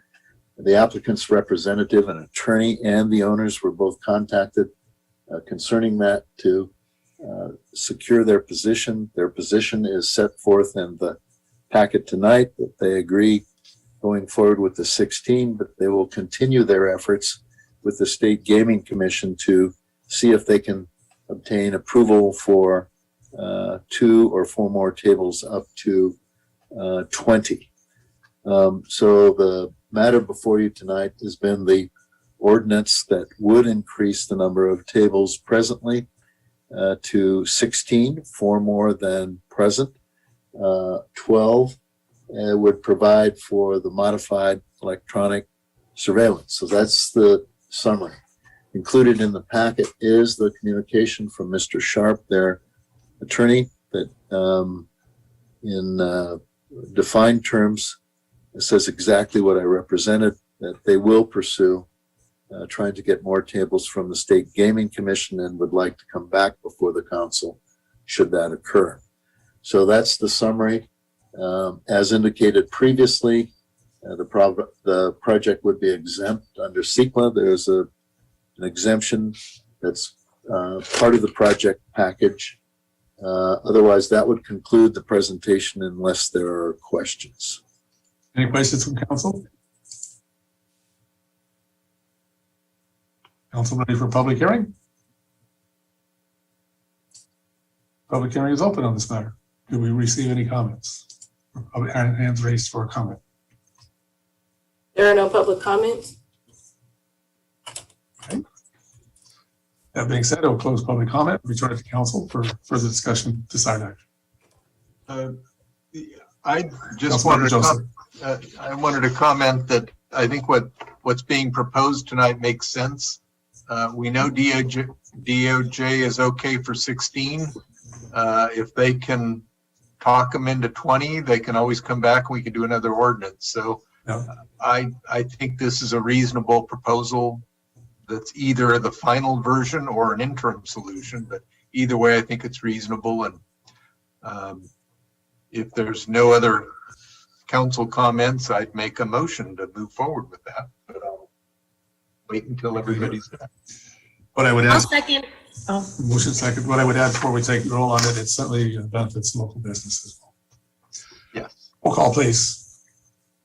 Councilmember Alvarado, You're muted. Sorry, yes. Councilmember Oro, Yes. Councilmember Washington, Yes.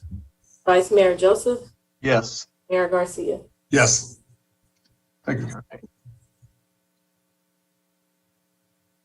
Thank you, Council.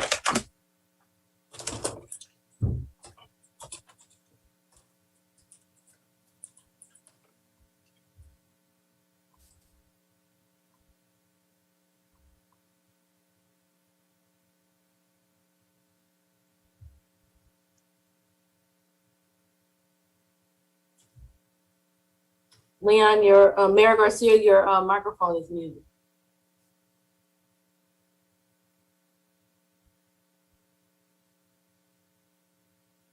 Okay. Business item D1, receive and file presentation on PG&E EV fleet program and enterprise fleet management. Thank you, Mayor and Council.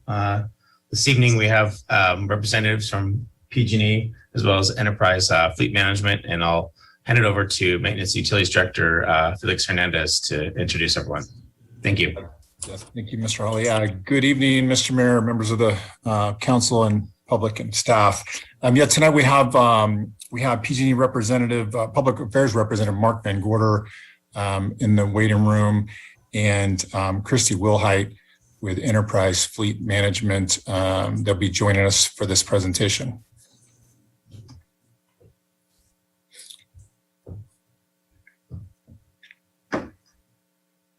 Hi, Mark and Christy. Please unmute your microphone. Good evening.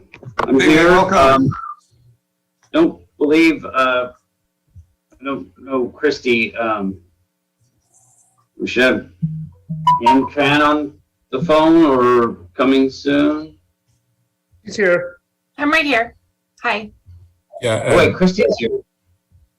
Sorry about that. Chair, we'll also have Yen Tran. Sorry, that's what I was missing. I don't see her.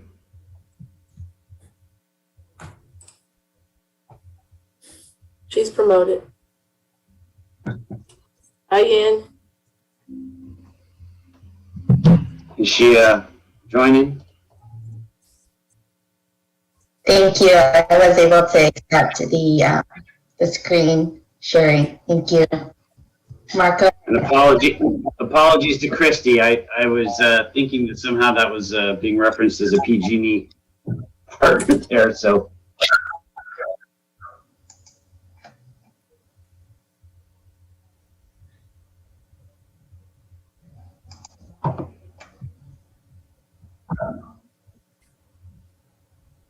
Would you like me to start? I didn't know if the staff is going to kick it off. Yes, please take it away. Sure. I didn't know if you had, sorry, Felix, I didn't know if you had any other comments beyond that. So my name is Mark Van Gorder, Mayor Garcia, Council Manager Hawley. Thank you very much. Felix has been very instrumental in helping us get connected and working with Yen. So I don't have much to say other than turning it over for the presentation to Yen, and then of course we're always available for questions. That feedback is me. Excuse me, I just need to have someone mute their phone. Yen Tran. Apologies for the feedback. Thank you. Yen Tran, please mute your phone. So I'm going to mute. I'm going to put myself on mute, and we'll let Yen start off with the presentation. Okay. Thank you, Mark. I would like to thank the City of American Canyon for the opportunity to present on the EV Fleet Program. I'll be providing an overview of the program today. With the PG&E EV Fleet Program, we have a budget of $236 million that we will spend over the next 5 years, and technically it's less than 5 because the program runs through the end of 2024. We will help you install the make-ready infrastructure for medium and heavy-duty fleets. We have goals of 700 sites and 65 100 new EVs deployed within our service territory. We support the City of American Canyon in conversion of commercial and public fleets to electric. So to make this very clear, this is not for public charging. This is for the City of American Canyon fleet. PG&E is going to pay for the infrastructure up to the meter. So this visual from the left-hand side of the screen here, where you see the pole, PG&E is going to cover the construction from the pole to the meter. So we consider that to the meter or TTM infrastructure. That portion is completely free if the City of American Canyon is accepted into the program. Anything after the meter or what we consider behind the meter is your responsibility, and you would pay for, construct, own, and maintain. So that's going to include the electrical panel and switchgear, the charger, and the vehicle itself. The financial benefit of this program, you'll see on the right-hand side in that blue area. We will provide an incentive per vehicle. So depending on the type of vehicle, we'll provide the appropriate incentive. If the customer, so if you have schools or transit agencies, you would be eligible for the charger rebate. We would provide up to 50% of the charger, and that will be based off of the level of the charger. There are items that we need to ask a customer to apply for the program. So what we need from you is we need you to demonstrate commitment by procuring at least 2 EVs. And then we also need you to demonstrate a long-term electrification growth plan and a schedule of load increase through the end of 2024. We are mandated that you are to provide us with data related to charger usage for a minimum of 5 years. This is fed to PG&E electronically, and then we provide the information to the California Public Utilities Commission. And finally, you'll need to own or lease the property where chargers are installed and operate and maintain the vehicles and chargers for a minimum of 10 years. With the application process, if you're ready to apply, these are the things that you would provide to us. So we'll need either a paid vehicle invoice, an approved vehicle grant, or a letter from the board, owner, or city council. You'll need to provide us with an electrification plan. So for each year between now and through the end of 2024, you'll need to provide us the number of vehicles and the types of vehicles you'll be deploying each year. We'll need to know where the charger location is, and this is something that I would assist with. So we would pull up a map of where the charging infrastructure would be installed, and you'll just let us know where you would like the charger infrastructure to be located. We'll also need a table of how many chargers, the types of chargers, and the size of chargers you're deploying as well, and that will also be through the end of 2024. We'll need secured funding, and we'll also need leadership approval for the EV fleet program participation. So items 1, 5, and 6 can actually all go hand in hand. With the EV fleet program, we will install a separate charger, and with the separate meter, and with the separate meter, you'll be eligible for the business EV rate.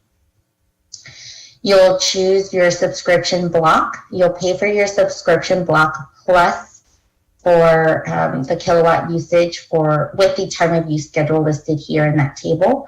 We're going to encourage you to charge during the super off-peak times of 9 a.m. to 2 p.m. and the off-peak times listed in blue. We're going to discourage you to charge during the peak times of 4 p.m. to 9 p.m. because that's when rates are the highest, and also that's when the most electricity usage is happening on the grid. So we will require you to install smart chargers. You can plug in the vehicles and program the charger to not start charging until after the peak time. So with the program, you'll be eligible for this rate, but it is something that you'll need to enroll in. That's all I had today for like the program overview. But on the last slide here that I have already shared, there are links to our website. And these links will provide tools and information on the EV Fleet program. And the last thing that I'd like to share is the EV Fleet Savings Calculator. The EV Fleet Savings Calculator helps you determine how many greenhouse gas emissions you'd be saving, the LCFS credits you'd be earning, and then fuel savings. So for this particular example, I've already entered the data, and this is just a small snapshot. And what we've already done is we've already taken the existing fleet that the City of American Canyon has, and we've used this tool, but this is just a snapshot for today. So I entered one medium-duty pickup truck with an average miles of 50 miles per day, running Monday through Friday, and then charging during the off-peak times of 9 p.m. with a level 2 19.2 kW charger. And what this shows you is you could potentially save $3,000 per year for one vehicle if you were to an electric vehicle. And this table will show you the breakdown of what you're currently paying, what you could be paying, and then your potential savings, which is the difference between these two bars. You'll also be earning LCFS credits. So with EV chargers, you'll register your chargers through the CARB website, and you'll be earning the LCFS credits through the years. And each year, you could potentially be earning $2,000 in LCFS credits for one vehicle. So again, if we were to add more vehicles, which I know City of American Canyon has more than one, then these numbers here would increase. If the City of American Canyon has goals to reduce greenhouse gas emissions, these would be the goals. These tabs here will show you a recommendation of which business EV rate you should choose based off of the data that you input. So this will help you make sure you choose the appropriate business EV rate by not choosing one that's too low and then having to pay a penalty fee, or not choosing one too high and then paying more for electricity than you actually end up using. And then these tabs here will give you the breakdown of vehicles, the chargers, how you plan to charge, and then the emissions that you'd be saving. This is all I had for you today, so I'll take a pause here for any questions. Well, thank you for the presentation. You know, I think the economics of it is something that I find particularly interesting. There was a conference I was at probably a year or so ago. It was on environmental issues, and one of the attendees had just bought an electric car some time earlier. I was just pointing out the economics of it. You know, it's actually, in the long run, cheaper to own an electric vehicle. Certainly, the range and charging capacity out there in the community has certainly increased a lot since then, and it certainly moves forward. I can speak as earlier in my academic career, I was in aircraft maintenance as a mechanic, and all the moving parts that you deal with in an engine and all the services that you require on it that you don't need on an electric car certainly makes economic sense. So beyond just the quality of life and greenhouse gas reduction, global warming, I think resonates with most folks is what's in their pocketbook. And that certainly it's very beneficial to be in a program such as that. Mr. Mayor, we do have a second piece to this presentation that will be Christy Wilhite. So we can take some questions related to the PG&E EV fleet program, and then once those questions, we get to those questions, then we'll move on with the second part of the presentation from Christy Wilhite. All right. Vice Mayor Joseph. Yes. Yen, could you go back over what the rebate opportunities are? It sounded like we could get half of the charger costs rebated and some offset for the vehicles. Could you go over that again? Sure, no problem. So with the charger rebate, it is very specific. The customer or the charging infrastructure has to fall under one of these three categories. So for the charger rebate, if it's a school, so any schools located in City of American Canyon, if they're interested in electrifying like their school buses, they would qualify for the rebate. If you have a transit agency, they also would be eligible. And then the final piece is if you're located in a disadvantaged community. I did take a look at a few locations where the City of American Canyon would be interested in installing a charging infrastructure. And unfortunately, but fortunately, those locations are not located in a disadvantaged community. So it just is really dependent on the customer and if they fall under one of those three categories to be eligible for that piece.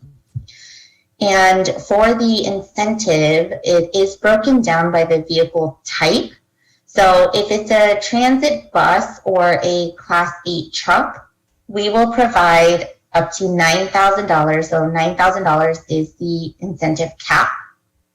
If the vehicle is a transportation refrigeration unit, a truck stop electrification, ground support equipment, or forklift, then we would provide $3,000 per vehicle.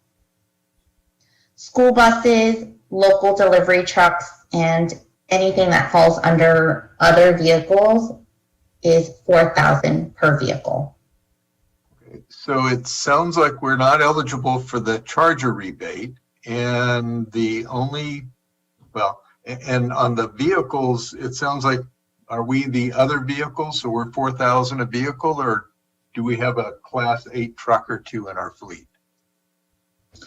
So based off of the information that I've received so far, you would most likely fall under just the other vehicles category for $4,000 per vehicle. If there are any departments that have forklifts and you want to go electric with the forklift, then it would be $3,000 per vehicle. It is my understanding at this point that like City of American Canyon fleet itself does not have any transit buses or Class 8 trucks. So for my purposes, this program gives us $4,000 a vehicle rebate as we buy electric vehicles. And then we need to invest in all the charging infrastructure. That's correct. Okay, thanks.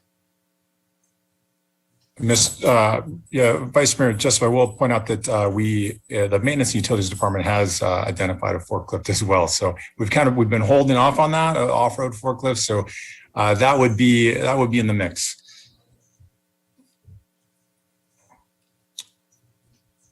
So if we don't have any more questions for our friends at the PG&E, then we will move on with Christy Wilhite from Enterprise Fleet. Thank you. Christy, would you like me to share my screen? Are you ready to do that? I'm prepared to do that. Okay, great. Thank you. That's okay. Yeah.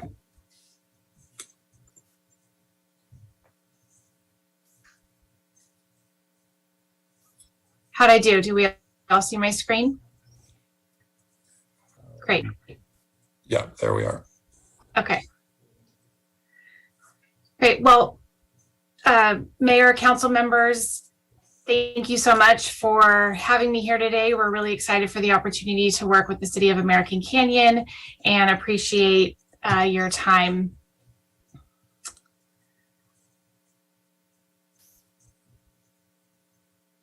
There's a delay, I think, in advancing my slides.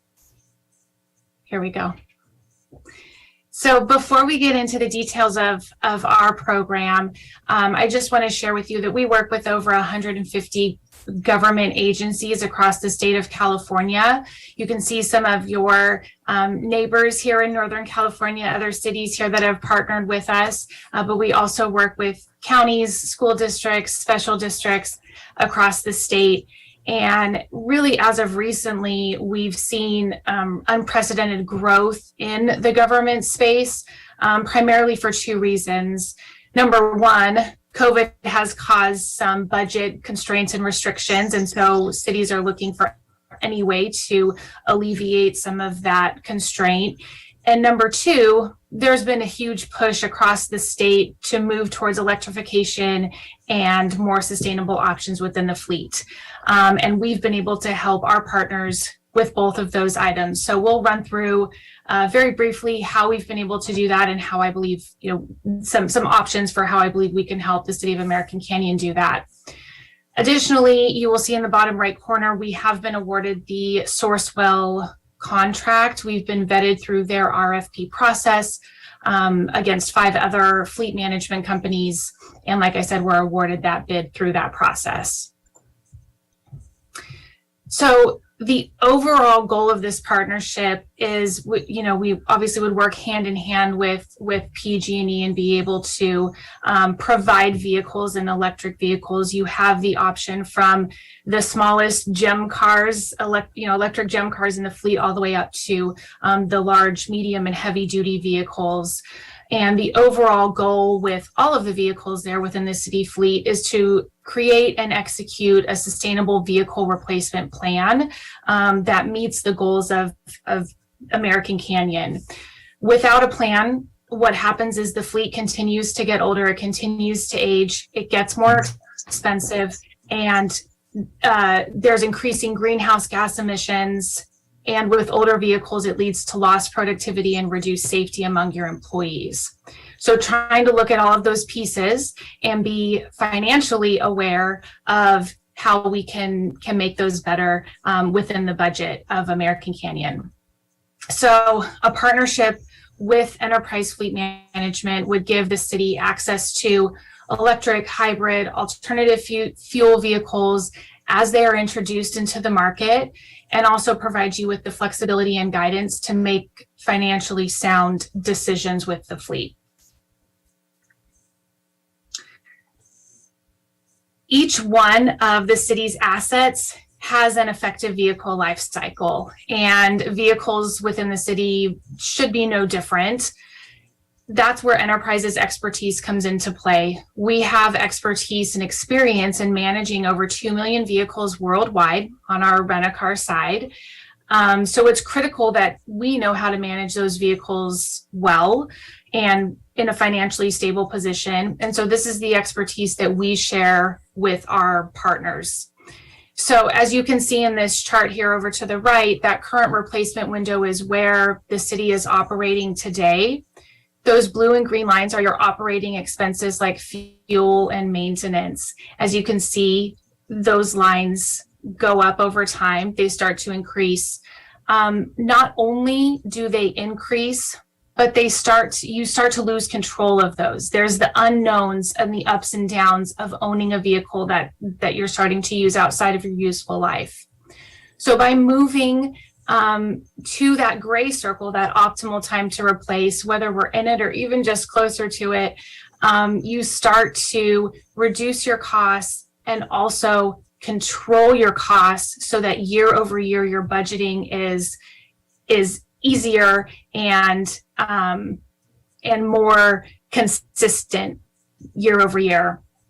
So that optimal time to replace is extremely important to identify to ensure that the lowest total cost of ownership is really at its lowest as you operate each and every vehicle.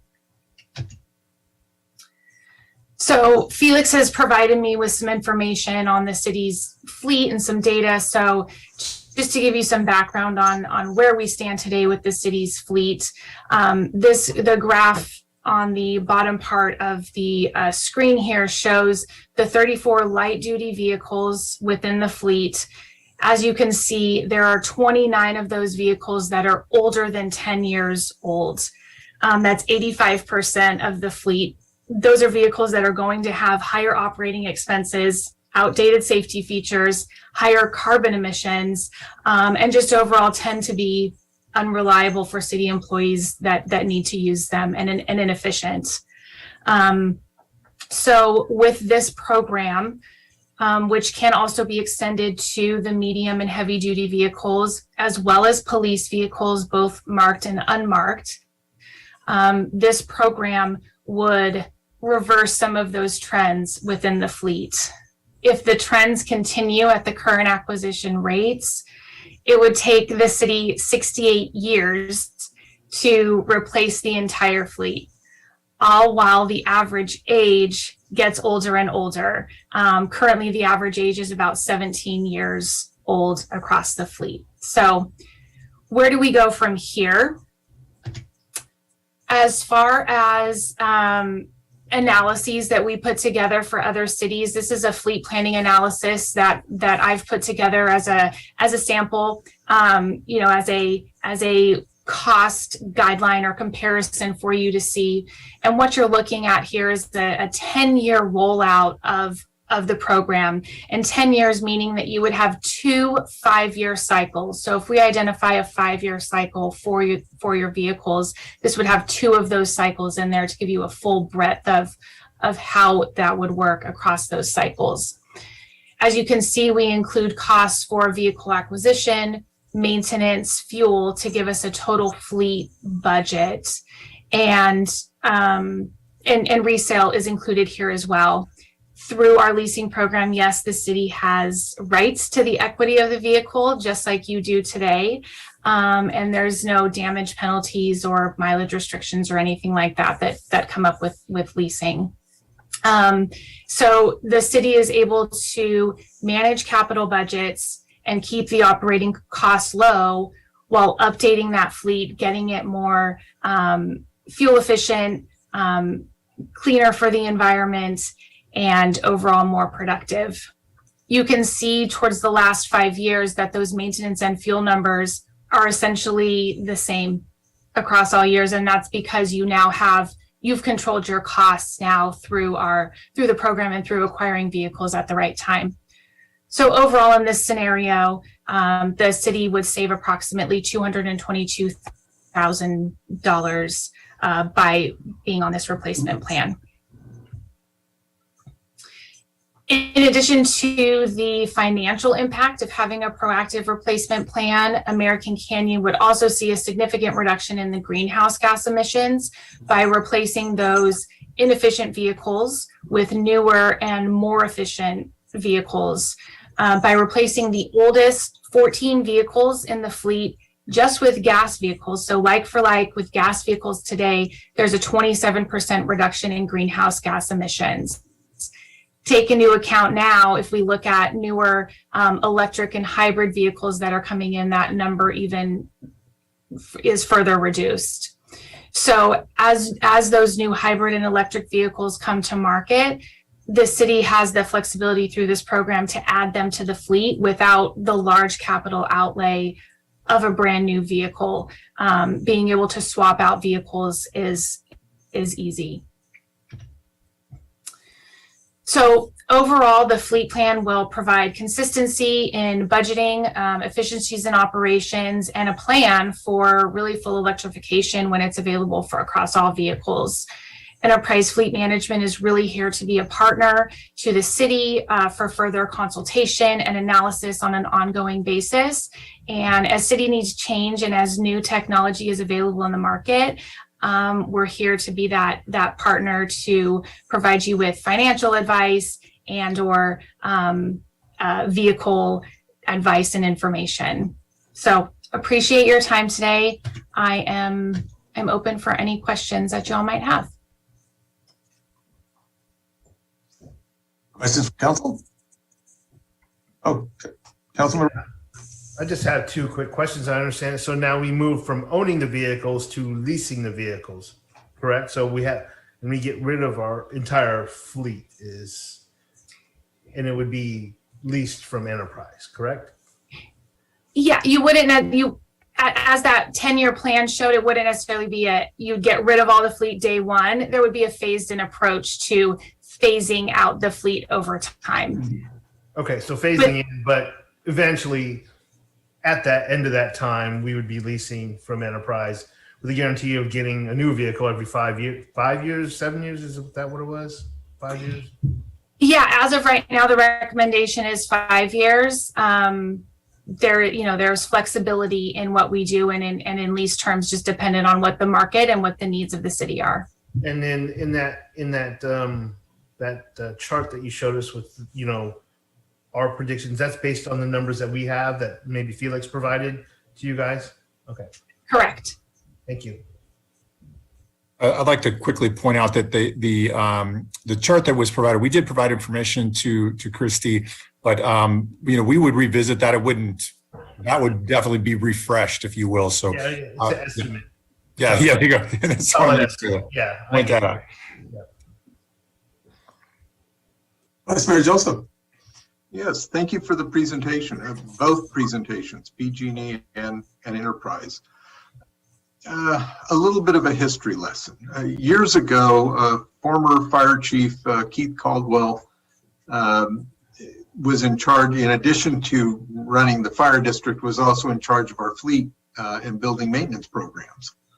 And one of the things he and I had worked out was the simple concept: rotate our vehicles every 3 to 5 years instead of 7 to 10 years, take advantage of the higher resale, the lower maintenance, and you would have, a more newer fleet. Essentially what Enterprise is proposing, because it's simply the way to manage your fleet. You don't keep them as long until they fall off, you get rid of them sooner. And the advantage that we had at the time is that we could buy the fleet off of, government bids, so that we got a very competitive price.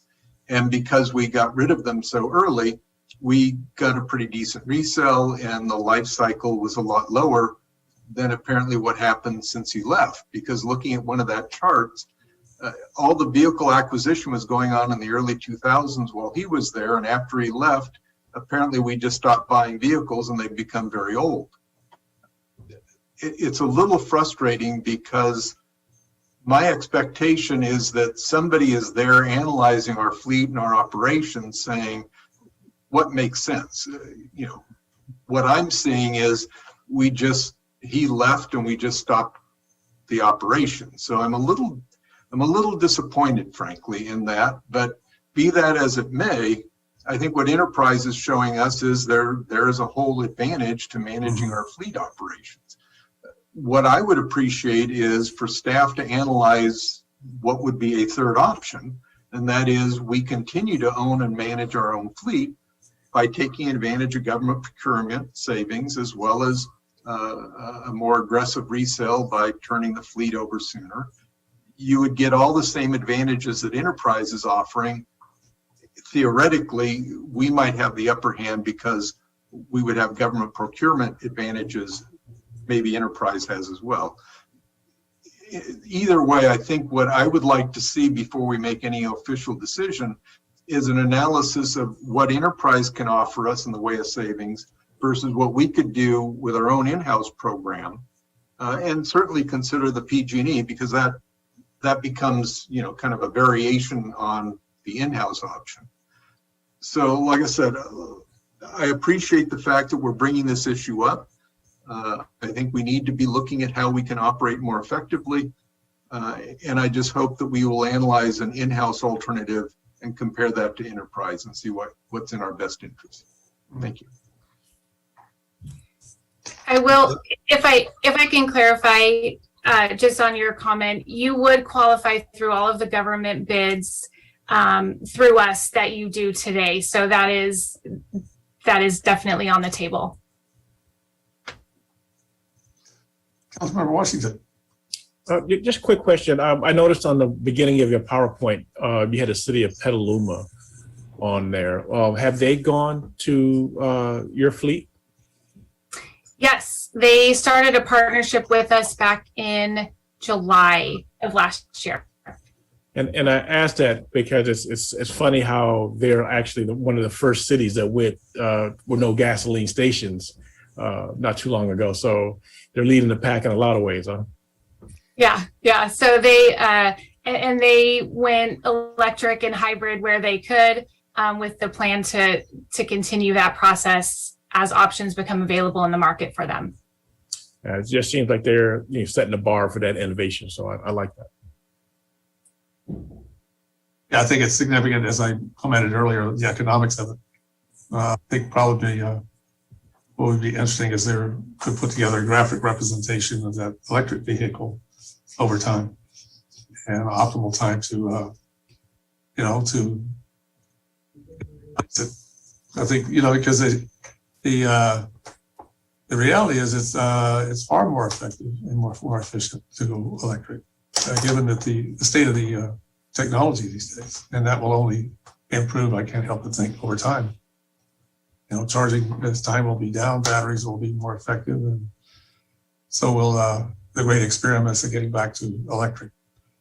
Frankly, in high school, I had a friend who acquired from his grandfather a 1914 Edison Electric.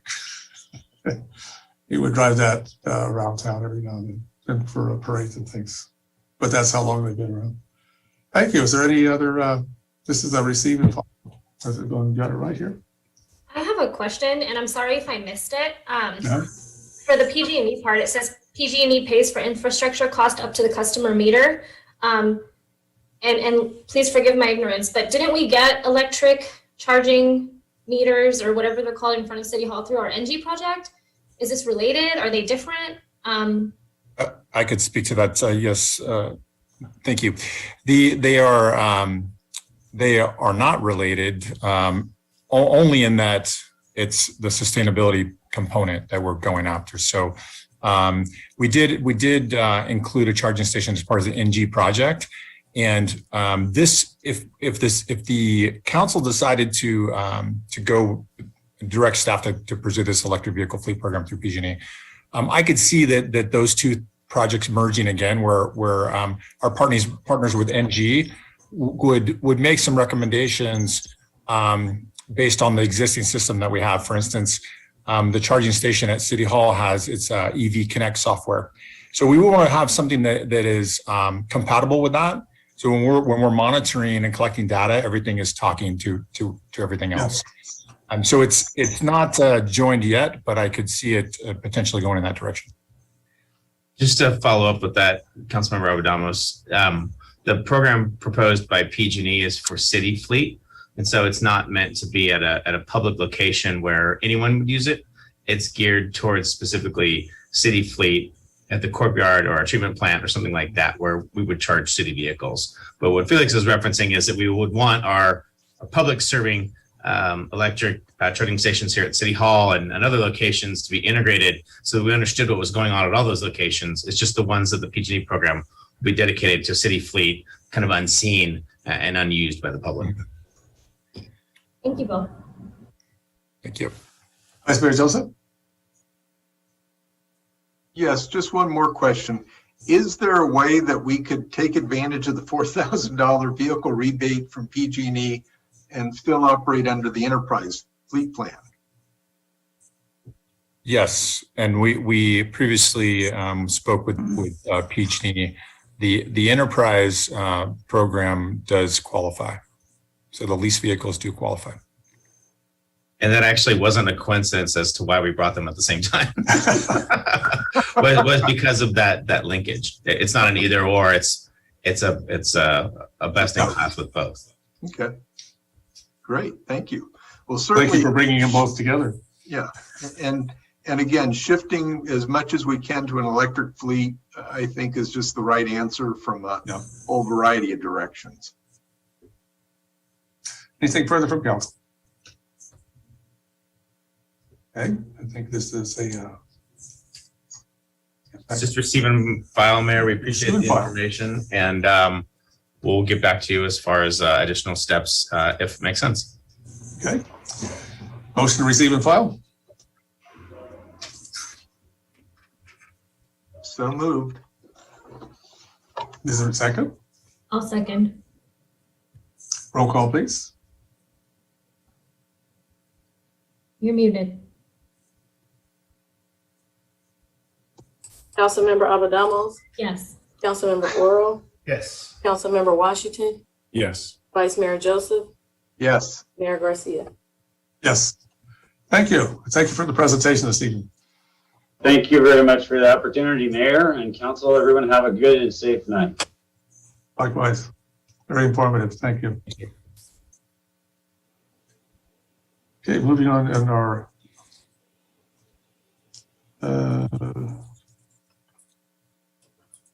item D2, take the following actions in conjunction with the citywide energy efficiency, resiliency, and sustainability project.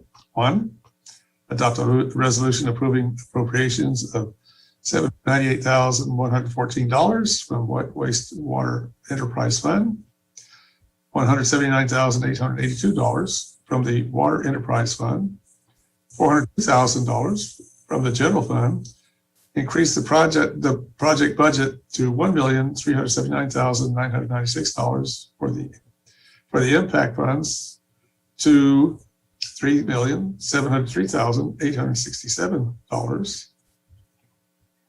$1,384,711, and $882,980.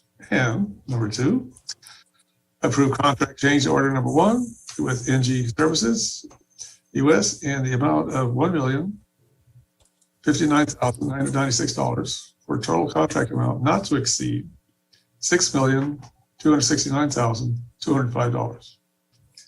Staff report, please. Thank you, Mayor. I'll go ahead and turn this item over to Felix, and I think also Lincoln is available to answer questions as well. Thank you. Good. Thank you, Mr. Hawley. And once again, thank you, Mr. Mayor, and members of the council. We also have, as part of this, we will have a presentation update with this report as well. And some folks from NG will be joining us. They should be in the waiting room. Myrna Nakla, Luis Lave, and Patrick Yost. So they will be joining us as well. So get into the background here. So May of last year, the City Council did approve the energy services contract with NG. That amount was just over $5 million. The citywide energy efficiency, resiliency, and sustainability project. And in that project, the NG staff had some assessments that they conducted throughout the city with facilities, reviewing energy bills and looking at energy savings measures. The primary purpose of that particular scope was just to identify these areas and give us some areas where we can make improvements. So that work, as you may know, it included the solar, some battery storage, LED lighting, HVAC upgrades, and then a charging station, electric vehicle charging station at City Hall. All of those projects are moving forward, which our NG team will give an update on shortly. They're moving along quite well. But as part of that, if you recall, there was also a component with the standby generators, so emergency generators. And through the financing portion of the tax exempt lease purchase, we did put a plug in there of $300,000 to purchase the generators, and then subsequently also do some engineering related to it. So we put the plug in there on that financing component. Last year, the city did submit an application for a Cal OES grant, which we received $300,000 grant.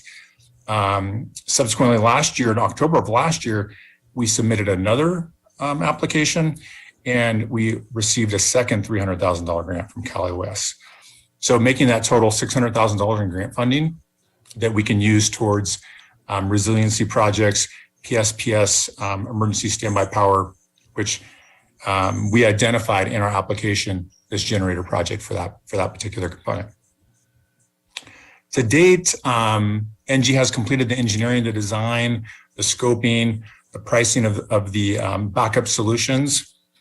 And I'd like to point out that moving into this, we anticipated this change order because having put a plug in there, we knew that we could purchase with the $300,000, we could purchase generators, but we weren't so sure on what it was going to take to fully integrate these components. Thus, we have the change order. So these locations that we're talking about, City Hall, the Corporation Yard, the water treatment plant, and the water reclamation facility. Part of this, this change order and project also takes into account repurposing an existing generator that we have at the water reclamation facility. It's not large enough for that to power the entire facility, but it is large enough for the water treatment plant. So we're going to repurpose that particular piece of equipment. And in this, the total cost for implementing the backup solutions at the 4 critical sites amounts to roughly 1.4 million. Of that total, 300,000 comes from the tax exempt loan that we took through the bank, $20,000 credit from some energy services savings that we found in the energy services contract, and then the $600,000 is funded by the Cal OES grant. So again, the change order, it will total just over 1 million.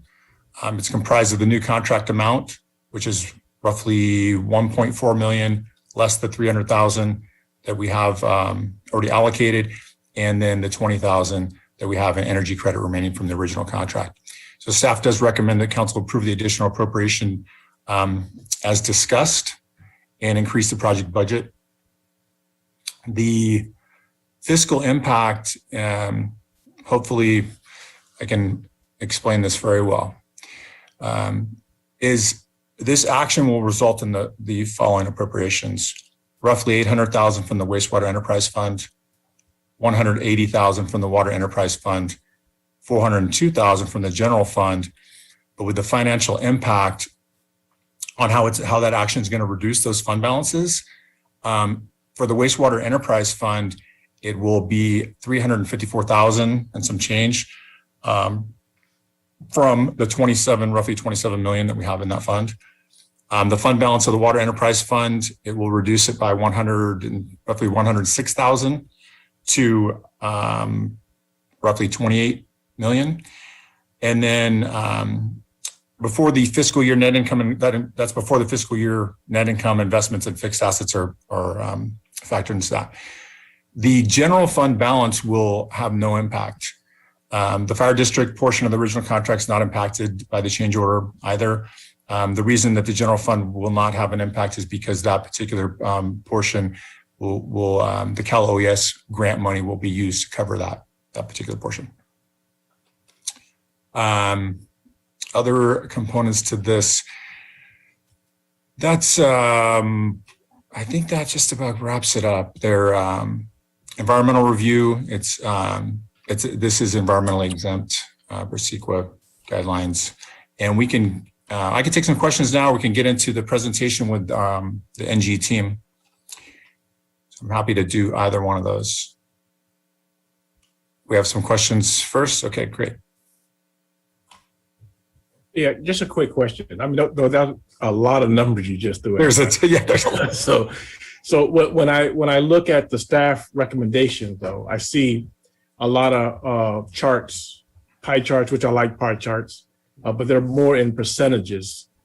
I would have liked to have those same numbers you just mentioned in there. That would kind of help me, sit there and kind of like absorb all this stuff, because there's a lot of data. I'm not a mathematician. I'm nowhere near Vice Mayor Joseph when it comes to the finance piece of things. But is there a way we can get those numbers that you just rattled off to us so we can kind of look at that in a similar report? Yes, thank you, Councilmember Washington. First, I will turn over to Lincoln in a moment, but I would explain here the percentages and the way that when we did the original project, the debt services were split up in percentages because, for instance, the wastewater enterprise fund, 59.4% of the project, that's the portion of the project that is designated wastewater enterprise. So they have a debt service that's about 60% of the overall cost of the project. Water enterprise fund, roughly 25%. General fund, roughly 16%. That's where those percentages come in. And when we broke it down into these dollars, we wanted to represent the roughly $1.4 million cost for the generator scope. We wanted to show the percentage that was in each fund. So that's why that's there. But I will also turn it over to Lincoln. He can maybe speak to this as well.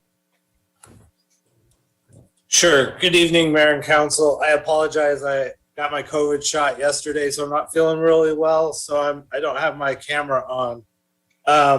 But as Felix was stating, the wastewater treatment or the wastewater fund was the primary beneficiary of the NG project, and through determining the actual value of the implementations at each of the locations, we assessed a percentage of each project.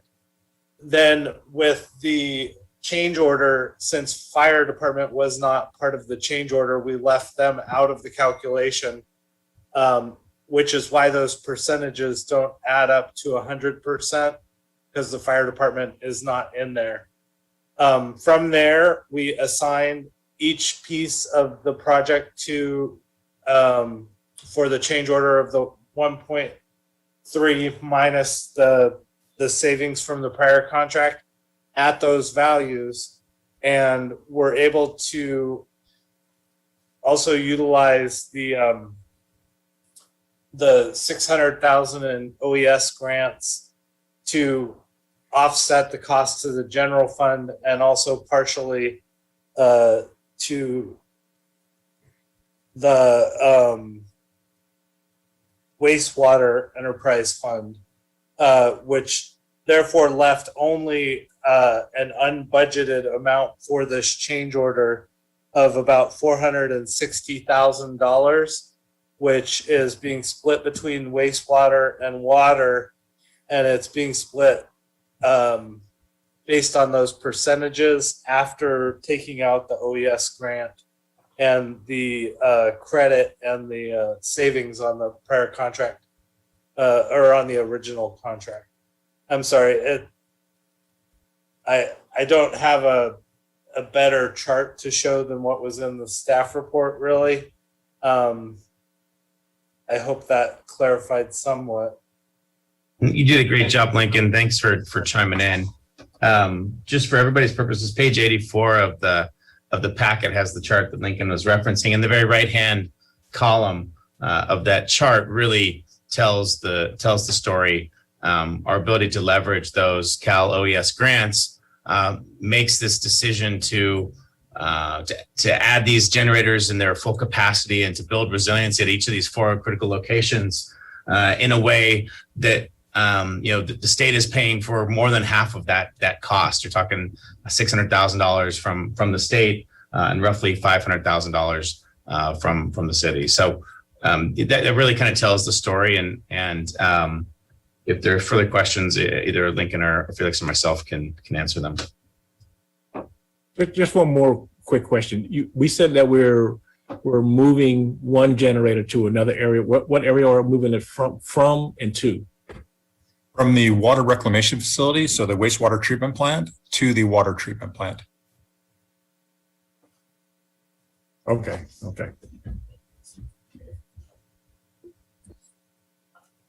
Might be a good opportunity if there aren't any other. Oh, I see Vice Mayor Joseph, you had a question. Yeah, I actually had 2. The first is, as I mentioned to the city manager earlier, I'm assuming these are diesel generators. And so the first question is, talk me down from the concern that we're trying to get electrified as much as we can, and yet we're going to have diesel generators. So tell me what our carbon footprint's going to be with that. And then the second part is, I don't want to be rude, but it's $1.4 million total, of which only less than 300 grand is the generator. So that's $1 million to install. Can somebody explain all the parts so that it sounds like it ought to be $1 million? So talk me down on diesel generators and explain the $1 million. Yeah, I can talk about the first part, and we'll let either Felix or the team at NG explain the complexity of these 4 locations. In general, if PG&E never turns off the power, then, or we don't have a major disaster, then we won't be running these diesel generators. So we don't think of our carbon footprint in the term of limited duration. right? So, at best, we may test them quarterly to make sure they're running. We'll test them from 12 hours or 6 to 12 hours on a runtime. We're limited by the Air Board. But in the event of PSPS or in the event of some other disaster or Cal ISO failure, then we'll turn them on. So we're not going to be running them. They are a large impact of last resort. They won't be the first thing we turn on, but when the power goes out and these critical facilities need to keep pumping and keep treating, then they'll be kicked on. And so it is that last piece of the puzzle. And if we don't install permanent installations, we're going to be renting temporary generators to come and do the same thing, because these aren't facilities that we can not have powered. We rented during PSPS, we rented a generator to run the building E, the pump station. We've rented temporary generators for here at City Hall, and we've rented generators up at the water treatment plant. So, it's one of those things where we're not going to be running them very often. And as much as we want to improve all of our sustainability goals, in adding the infrastructure that it would take to have another fuel source was really beyond the scope of this project, whether it be a hydrogen fuel or other sort of powered generator.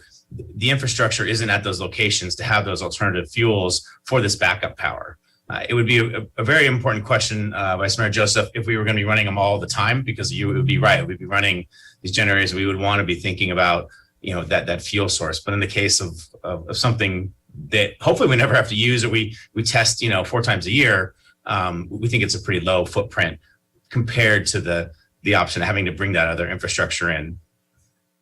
And then as far as the locations themselves and the complexities, perhaps maybe Myrna or Patrick can dive into some of the complexities at these locations. Yeah, before you get into the complexities, may I just chime in on Vice Mayor Joseph's comment and piggyback off your comments, Jason? And I totally respect the carbon footprint on this, but this is about resiliency.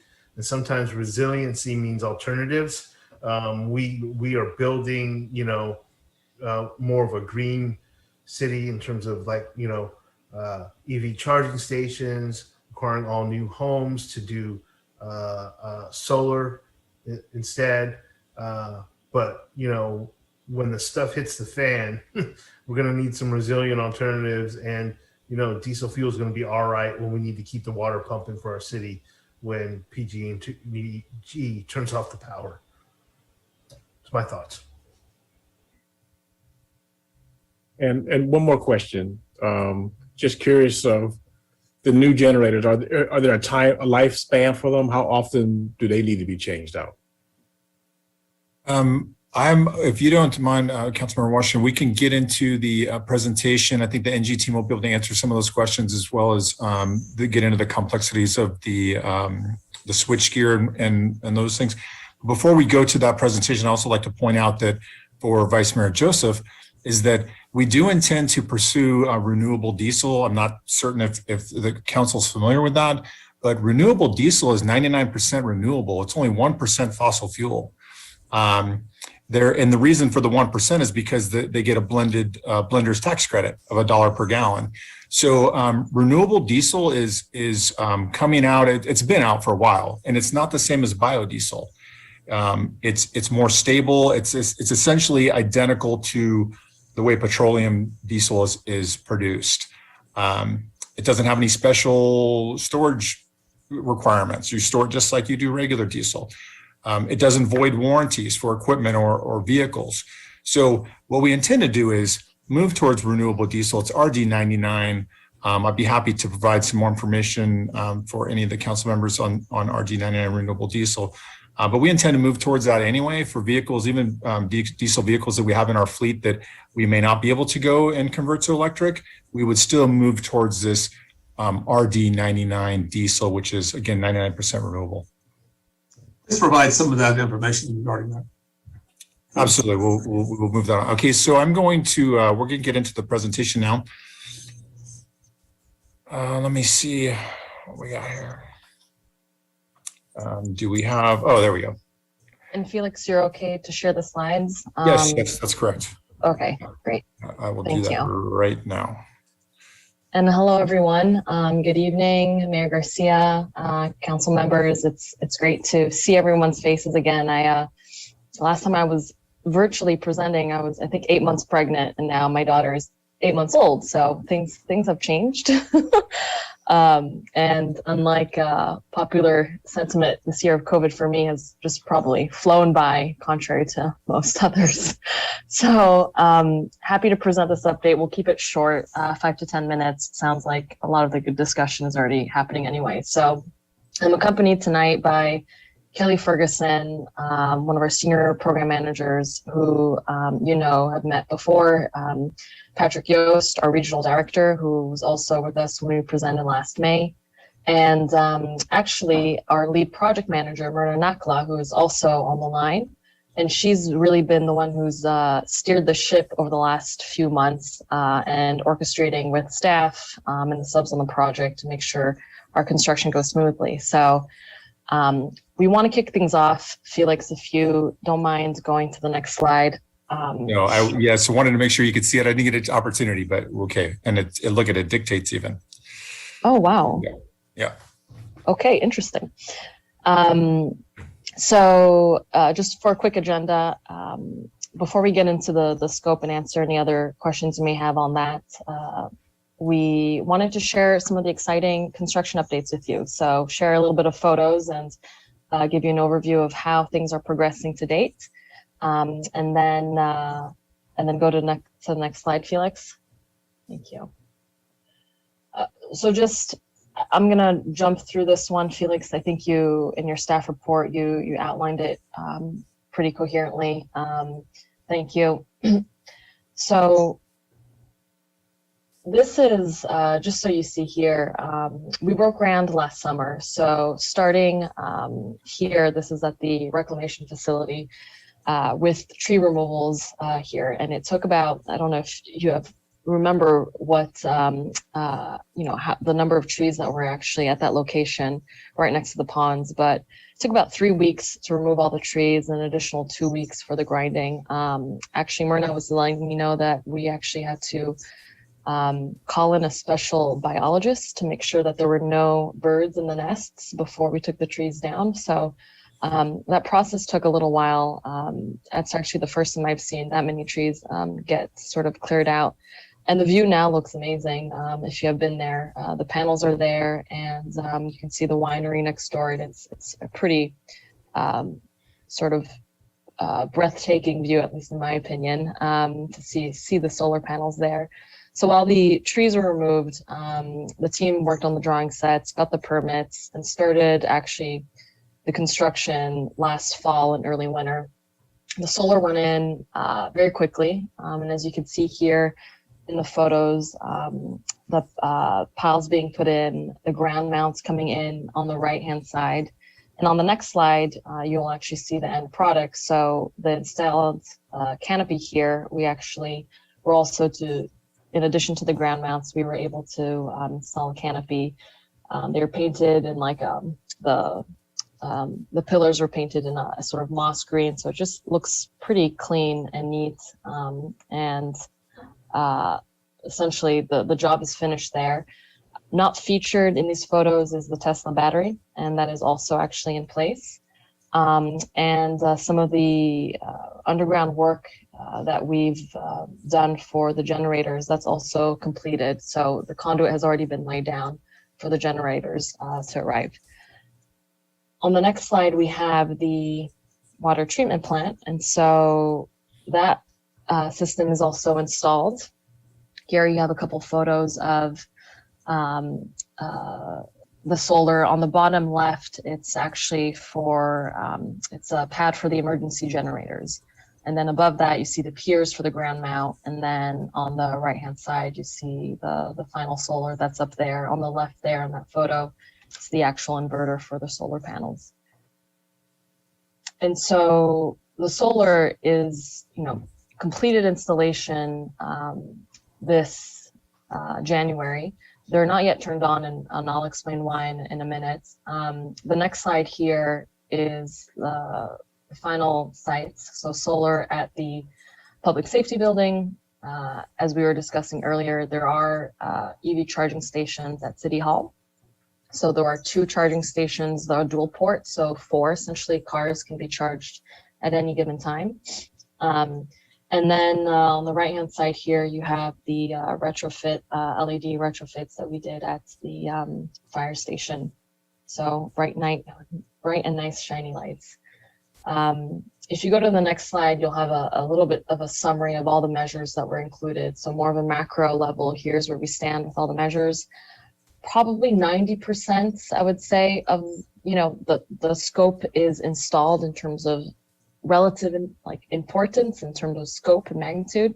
I wish the battery icon there was had a little bit more juice in there, but it's in. The solar, as I was mentioning, has been installed, and it's not yet operational yet or PTO'd. We don't have permission to operate from PG&E just yet. There was a little bit of back and forth with PG&E, but we're expecting that any day now. So for the public safety building, we're expecting that any day. For the treatment plant, probably in the next 2 weeks. And for the reclamation facility, that one we're expecting it at the end of May, most likely. So that one was a little bit tougher. PG&E was giving us a hard time. I know they were just on earlier. It's a little bit tongue in cheek for me to say that, but there was a little bit of back and forth with making sure that the reviews, and they're just required additional reviews essentially to make sure that the systems didn't need any upgrades. The measures in orange, so the EMS, so that stands for Energy Management System, so essentially building controls. So those were recently approved, and we'll be installing those in early June, and then we'll commission them. And then finally, the last measure here are the emergency generators, which we're discussing tonight, and were earmarked as part of the energy services contract. Next slide, Felix, please. So in parallel, in terms of community engagement, and I know we've talked a little bit about this in the past, we've, had to be creative over the last year, and working with a team and thinking of what engagements we could do at a distance with the shelter in place. So we've worked with Jen and Creighton, Felix, to get them what they need. The engagements to date have really been mainly virtual. So we've circulated some energy savings tips that Jen has used. We have put together some communication pieces. So you can see on the right-hand side as an example of one of the, project summary slides we put together. Last Saturday, actually, in honor of Earth Day, which is 2 days from now, we provided about 100 nature walk kits for families to pick up through a drive-through. And so that photo in the middle there is just an example of what's in the kit. So it includes a notebook, a magnifying glass, flashlight, compass, etc. And so all that to allow families and their kids and children to, safely run their own nature scavenger hunt at home.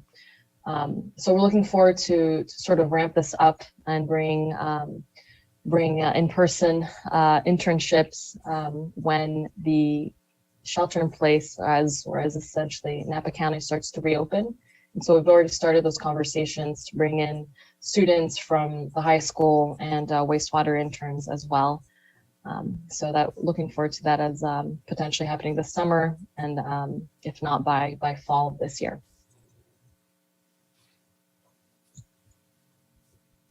And so here's where the next couple slides are just regarding the generator scope. So without me personally getting into too much technical detail, and we'll have Myrna sort of explain what some of the measures that we're looking into including, but part of our efforts here are really to relocate the existing generator from the reclamation facility to the treatment plant and replace that one with a larger system associated with additional electrical infrastructure.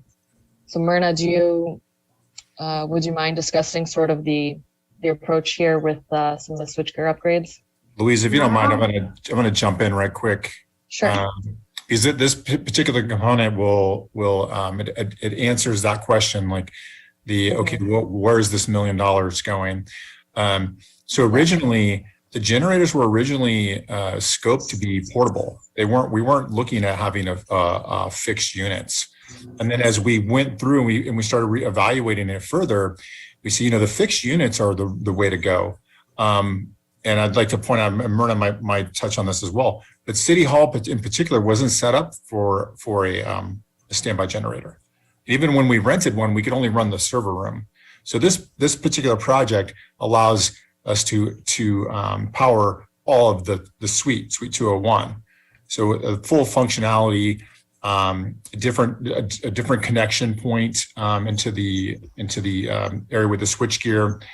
The wastewater treatment plant, same thing. Wastewater treatment plant, the generator was undersized. And as we looked at it and we said, okay, we need to upsize this generator, we also had to get into the switchgear and upgrade those components downstream of that. Otherwise, we would have a failure point. So I just wanted to point those things out. The same thing at the water treatment plant. The infrastructure wasn't in place. The generator that was currently in place was very old. It was only set up to operate the conventional plant. So the city has essentially 2 treatment plants, a conventional treatment plant and a membrane treatment plant. The generator was only connected to the conventional plant. So this project brings in the repurposes the generator from the rec facility, and then it adds the required infrastructure to power the entire facility, meaning both plants, membrane and conventional. The courtyard is, I'm going to say that particular unit's a dinosaur. During the PSPS, we did have a virtually catastrophic failure there in the motor controls. We couldn't find any parts. What we did is we essentially went and scavenged things, and we got a hold of some folks, and we were able to, through staff and some vendors, to put some parts together and get that thing running. So again, courtyard, outdated equipment, switchgear, very, very old and outdated. Adding a new generator requires new switchgear to have the most resilient, robust system that we need to operate these critical facilities. So Myrna, I'm going to turn it over to you from there. Awesome. Thanks, Felix. Hello, everyone. Thanks for having me. So I'm just going to kind of go through these site by site. So to touch on Felix's point, this is beyond just emergency generators. The original concept was kind of to procure generators and to do some of the preliminary engineering. But as we go through this and you guys will see, there's a lot more to it than just the generators themselves. So starting at the reclamation facility, so we are going to need a new switchgear and a new automatic transfer switch, which is what that ATS is. And so the entire plant will be fed from the new automatic transfer switch and a new switchgear. And so there have been breaker issues in the past and tripping issues. And so what this is doing is it's providing a more cohesive engineering approach. So that way, as the plant expands, it's going to offset some of these issues that you guys were having and allow for a seamless transition and a full backup for when the plant does expand. The previous generator was a 250 kW generator. Now we're expanding to a 500 kW generator. The water treatment plant, once again, as Felix mentioned, we are just relocating the older unit. I know Councilman Washington, you were asking what's the lifetime of these units. Well, the current one at the water reclamation facility that's operating, it's still pretty good condition, is about 30 years old, and it's still operating good. It's still being permitted by the Bay Area AQMD. So they have very long lifetimes. And then again, we're going to be putting in a new automatic transfer switch. And as Luis showed you guys, we do have a new equipment pad. And we are putting a new pad also at the reclamation facility. And so City Hall, which is the more complex design, the way that site is currently metered is it's a bunch of sub meters. It's not like one big panel. And so in order to, back up Suite 201 and then also the house panel to cover all the critical loads, there's quite a significant amount of electrical work that has to happen in order to reroute the loads in order to the generator. And so there's going to be a new panel board and quite a few different components to offset the load from the different submeters into the generator. And then at the courtyard, again, it's a new, that one's a little bit more straightforward. It's a new generator, a new automatic transfer switch, and then a whole new service, a whole new switch gear. So that's kind of just a high level understanding of what each site is getting. Patrick, I don't know if you want to add anything to that. Yeah, I mean, I guess at the water reclamation facility, we spent a lot of time actually looking into the gear that was there, and the way that the load was subdivided over time. It really kind of limited the abilities of the plant to expand.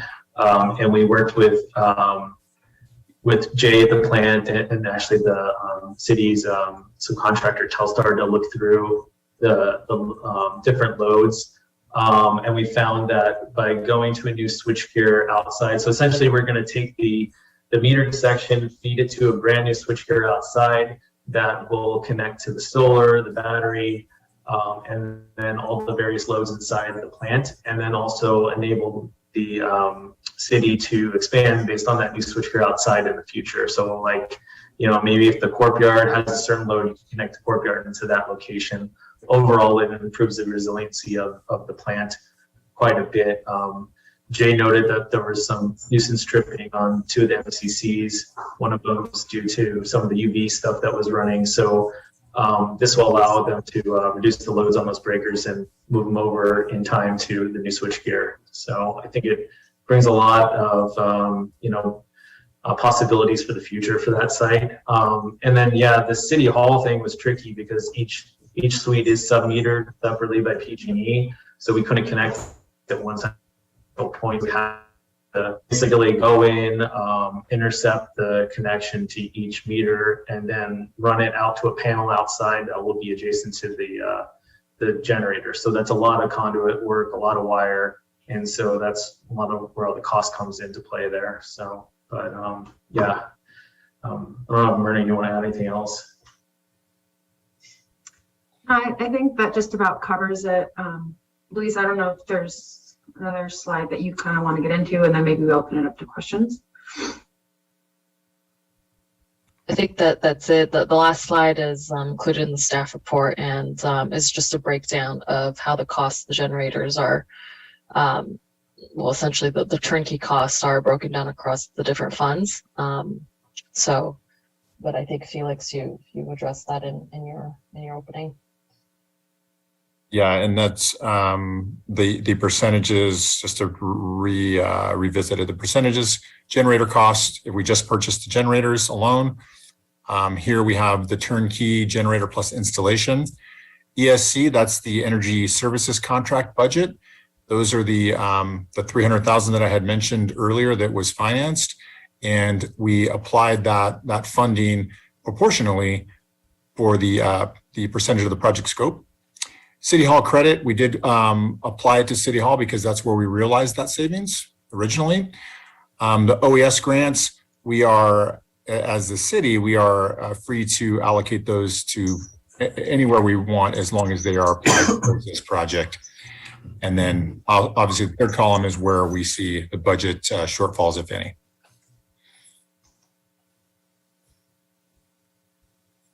So with that, I'm going to stop sharing unless any council members have a question on any one of these slides.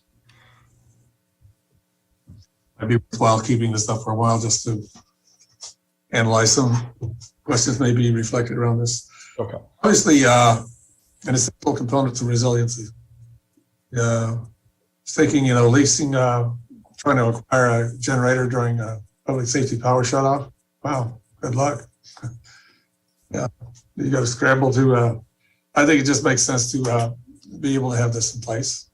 I appreciate Vice Mayor Joseph's concern about price. But your explanation points to a rather extensive need to deal with rewiring and all the things. And of course that gets into a lot of costs too. But no, good presentation, thank you. Councilmember Washington.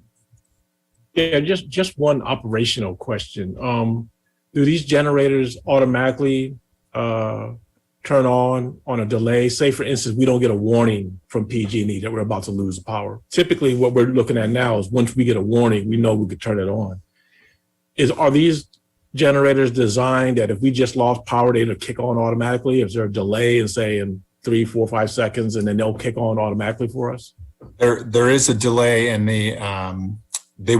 that's the automatic transfer switch, what that function is. And they can be programmed with a different delay, whatever it is that we want, or where the vendor has, they have some standard 30-second, 3-minute, 4-minute, whatever it may be.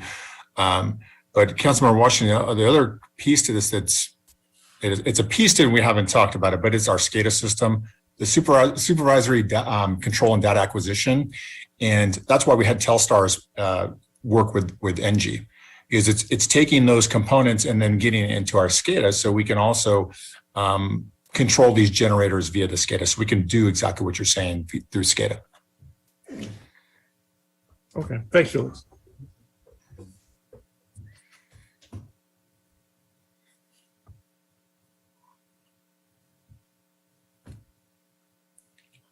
Mayor Garcia, you're on mute.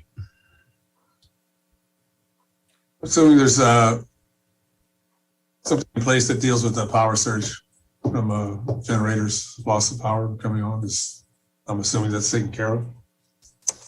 That's correct. It's incorporated into the switch gear and the automatic transfer switch component. Okay. Very good.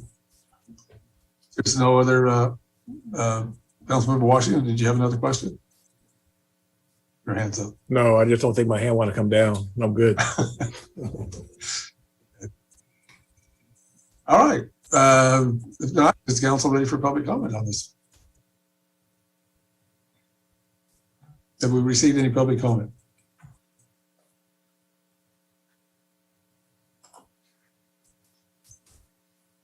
You're muted.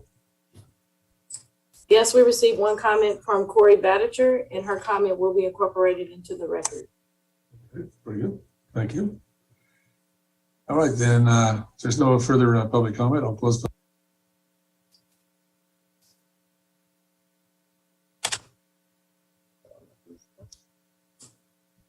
Mr. Mayor, you're muted again. I apologize. Corey Badager item was related to D3. Okay. All right. If there's no further comment, we'll close that. Public comment is closed. We'll return to council for further discussion. This is our next. Well, I'm not going to read it all, but I'll make a motion. We adopt the resolution authorizing the changed into appropriations in the various funds, and then secondarily, I'll make a motion that we approve contract change order number 1 with NG Systems or Services. I will second that.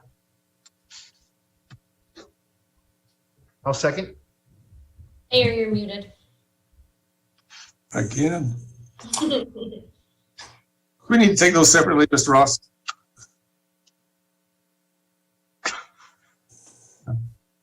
Yes, you do. Okay. Then Single resolution. Then I'll make the motion that we approve the resolution approving appropriations from the wastewater, water, and general fund. Second. Motion second. Roll call, please. Councilmember Alvarado, Yes. Councilmember Oro, Yes. Councilmember Washington, Yes. Vice Mayor Joseph, Yes. Mayor Garcia. Yes. And second matter? I'll make a motion. We approve contract change order number 1 with NG Services US in the amount of $1,059,996 for a total contract amount not to exceed $6,269,205. Second. Motion second. Roll call, please. Councilmember Alvarado, Yes. Councilmember Oro, Yes. Councilmember Washington, Yes. Vice Mayor Joseph, Yes. Mayor Garcia. Yes. Thank you. We'll move on now to the next item. Thank you, Thank Mayor. you, everyone. Have a good night. Thank you for your Thank you so much. presentation. Have a great evening. Thank you. Congratulations on the new baby. Oh, you don't have to ask me for photo sharing. I'd be happy to any day. All right, take care. Thank you. Okay, item D3, conduct a workshop to discuss future of American Canyon's code enforcement program. Thank you, Mayor and Council. I'll turn over to Brent Cooper, Community Development Director, who has this item. Thank you, Brent. All right. Well, thank you, Mayor and Council members.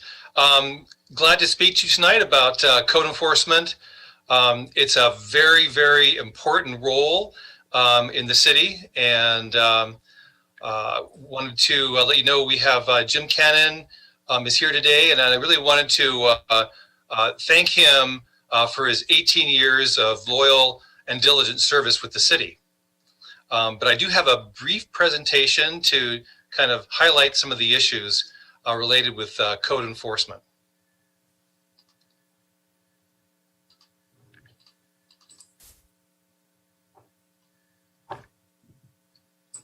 Okay, hopefully you can see the screen. Yes, looks good. All right. So fundamentally, I guess we'd ask the question, what is code enforcement? And it's really all about promoting and maintaining American Canyon as a safe and desirable community that we know of today. Code enforcement involves many cases constantly arriving and being resolved. I have a list here of about the last 5 or so years. And you can see that the caseload is quite large. Many of the cases come from complaints. And so in many respects, the city itself doesn't really have any control over the caseload. It's however many cases are presented. Mr. Cooper, give it pause for a moment. Councilmember Oro, you're not hearing the presentation? Is that correct? I am now that I clicked on something else, so I'm on. Oh, okay. Yeah, we're all having Everyone no knows issues what happened. with clicking the right thing this evening. My fault. Yeah. Thank you, as long as it's not me. Please proceed. But, the cases do fluctuate year to year. But there are approximately, on average, 300 cases per year, which that's a lot of cases, a big caseload. This is kind of how it breaks out generally. If you were to look at it at broad categories, we have the largest one of neighborhood preservation. And I know that the condition of our neighborhoods is important to many people. Unpermitted construction, that's the second largest category, folks that maybe should have a building permit but began without one. Zoning issues, that would be people who maybe need a use permit but don't have one. And it could be other aspects of the zoning code. We have many development standards in the zoning code that may be not followed at one time or another. A number of years ago, the City Council made it a priority for the code enforcement officer to pursue business licenses and making sure that businesses that operate in town do so in accordance with the business license ordinance. And we've also infused that into other aspects of our workload as well. And then we kind of have another category. I think regardless of the kind of case we're talking about, every single one involves people. And for that reason, they all have a different condition, story, need. Everyone is its own unique situation. And it just can't be underestimated how the human element to this job is very important to understand and to work with in order to be successful. I have a few slides here, a lot of words, so I apologize for that. But I think it's important to understand just how complicated it is to be a code enforcement officer and the range of skills and knowledge that's necessary to do the job successfully. Fundamentally, the code enforcement officer really needs to understand the city's and the community's values, the culture of the residents, really understand the town and be part of it in that sense, so that when you meet people, you might already have a relationship and kind of affinity for what's going on. I think that really helps with with understanding people and being able to work with them on solutions. But having technical skills to have impeccable investigation skills, both with record keeping and knowledge of the law. We go all the way down to the bottom of the list here. There's constitutional issues, and it's very important to know what they are in order to fulfill your job ethically and legally. Very, very big element of this job. As I've mentioned, in working with people, it's important to be able to collaborate with property owners and work with them and gain their cooperation to voluntarily solve code violations. And I have some graphics here that show you that in the majority of cases, this is in fact what happens. There are a variety of other laws that the code enforcement officer will encounter that other departments or agencies, they're also responsible for them. And so there's a lot of collaboration that goes on with the fire district and police, our building official, our public works department, and the city attorney. And, we're really grateful for the collegial atmosphere American Canyon management and the agencies we work with really do have. And so it's incredibly helpful for working together on successful solutions. If we look at some of the practices and the way in which code enforcement is approached, there's the agency of California code enforcement officials. And so this is a professional organization. They provide training and certification. Our code enforcement officer is certified by Casio and takes annual courses. It's very important to stay on top of the latest best practices. And so that's a very important component. When talking to people and they're sometimes just living their lives and don't understand or realize that they may have violated the code, it's important to be very clear in the way in which the violation is explained and defined. There is no discretion on the part of the code enforcement officer to decide whether someone's in violation of the code. All of the violations that are listed can be directed directly to where it's written in an ordinance that can be researched and verified. That's very important. I mentioned again the human element. It's always important to seek compliance. I have some slides that we have here with different levels of enforcement. Those are tools that we can make use of, but it's important to be able to try to work with people to achieve compliance before elevating. I think that's important to be able to give people a chance as much as they can to their abilities. Other questions that come up is whether or not someone files a complaint. Is that complaint followed up on and researched? And the answer is yes. Staff does not pick and choose which complaints are worthy. All of the complaints that we receive are followed up on. Now, some of them, once researched, are found to be not a violation of the code. So it's not a violation.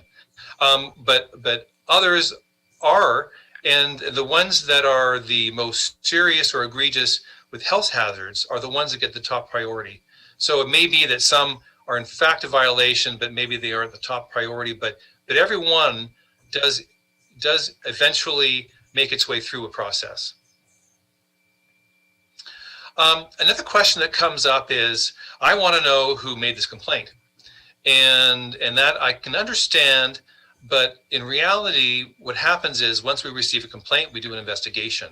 If there's an investigation, verifies that there is in fact, a code violation, well, the complaining party, in fact, is the code. It doesn't really matter who made the complaint.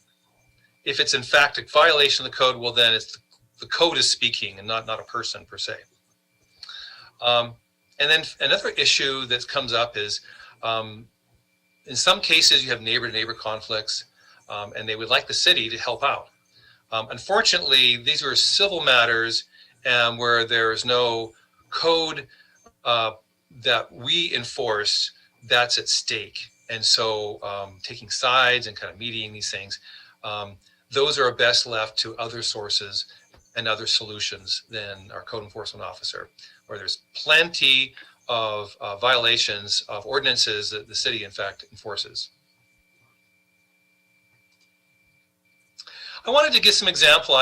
So earlier I had a pie chart of different kinds of violations. I just have a few images here of what might be a representation.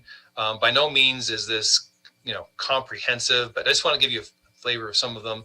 So things like a neighborhood preservation ordinance, that's kind of the large category. If you have an inoperable vehicle in view of the public right-of-way, oftentimes it's on the front driveway. I have an example here of one. An inoperable vehicle can also mean that it lacks valid registration, which of course we all know that if you don't have a valid registration, the car isn't legal to be driven on the street. So it may operate fine from the owner's perspective, but if it isn't valid registration, then it's technically inoperable. But in this case, we had a vehicle that I think met all the criteria. Another one that comes up a lot is when the vegetation overgrows the sidewalk. Sidewalks need to be kept clear for accessibility. And so when the shrubs and things start growing over the sidewalk, that's a violation there. And then another one would be rubbish that's visible from the street. So I think we're all familiar with that and no one appreciates it. So that is clearly a violation and can be easily demonstrated.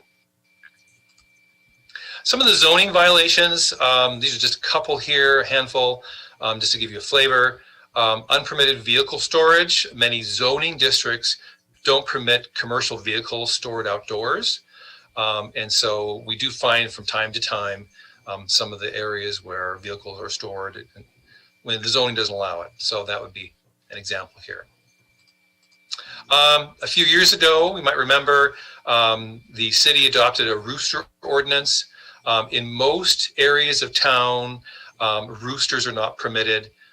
You can have a single rooster on large lots, but in most areas of town, they're not permitted. So unfortunately, if that rooster decides to roost in your backyard, it's your rooster. So, whether you meant it to be there or not, if it takes up residence, it's your rooster, unfortunately. That's one of those things that people may not be intuitive to folks. It flew in my backyard. So that's just good to know.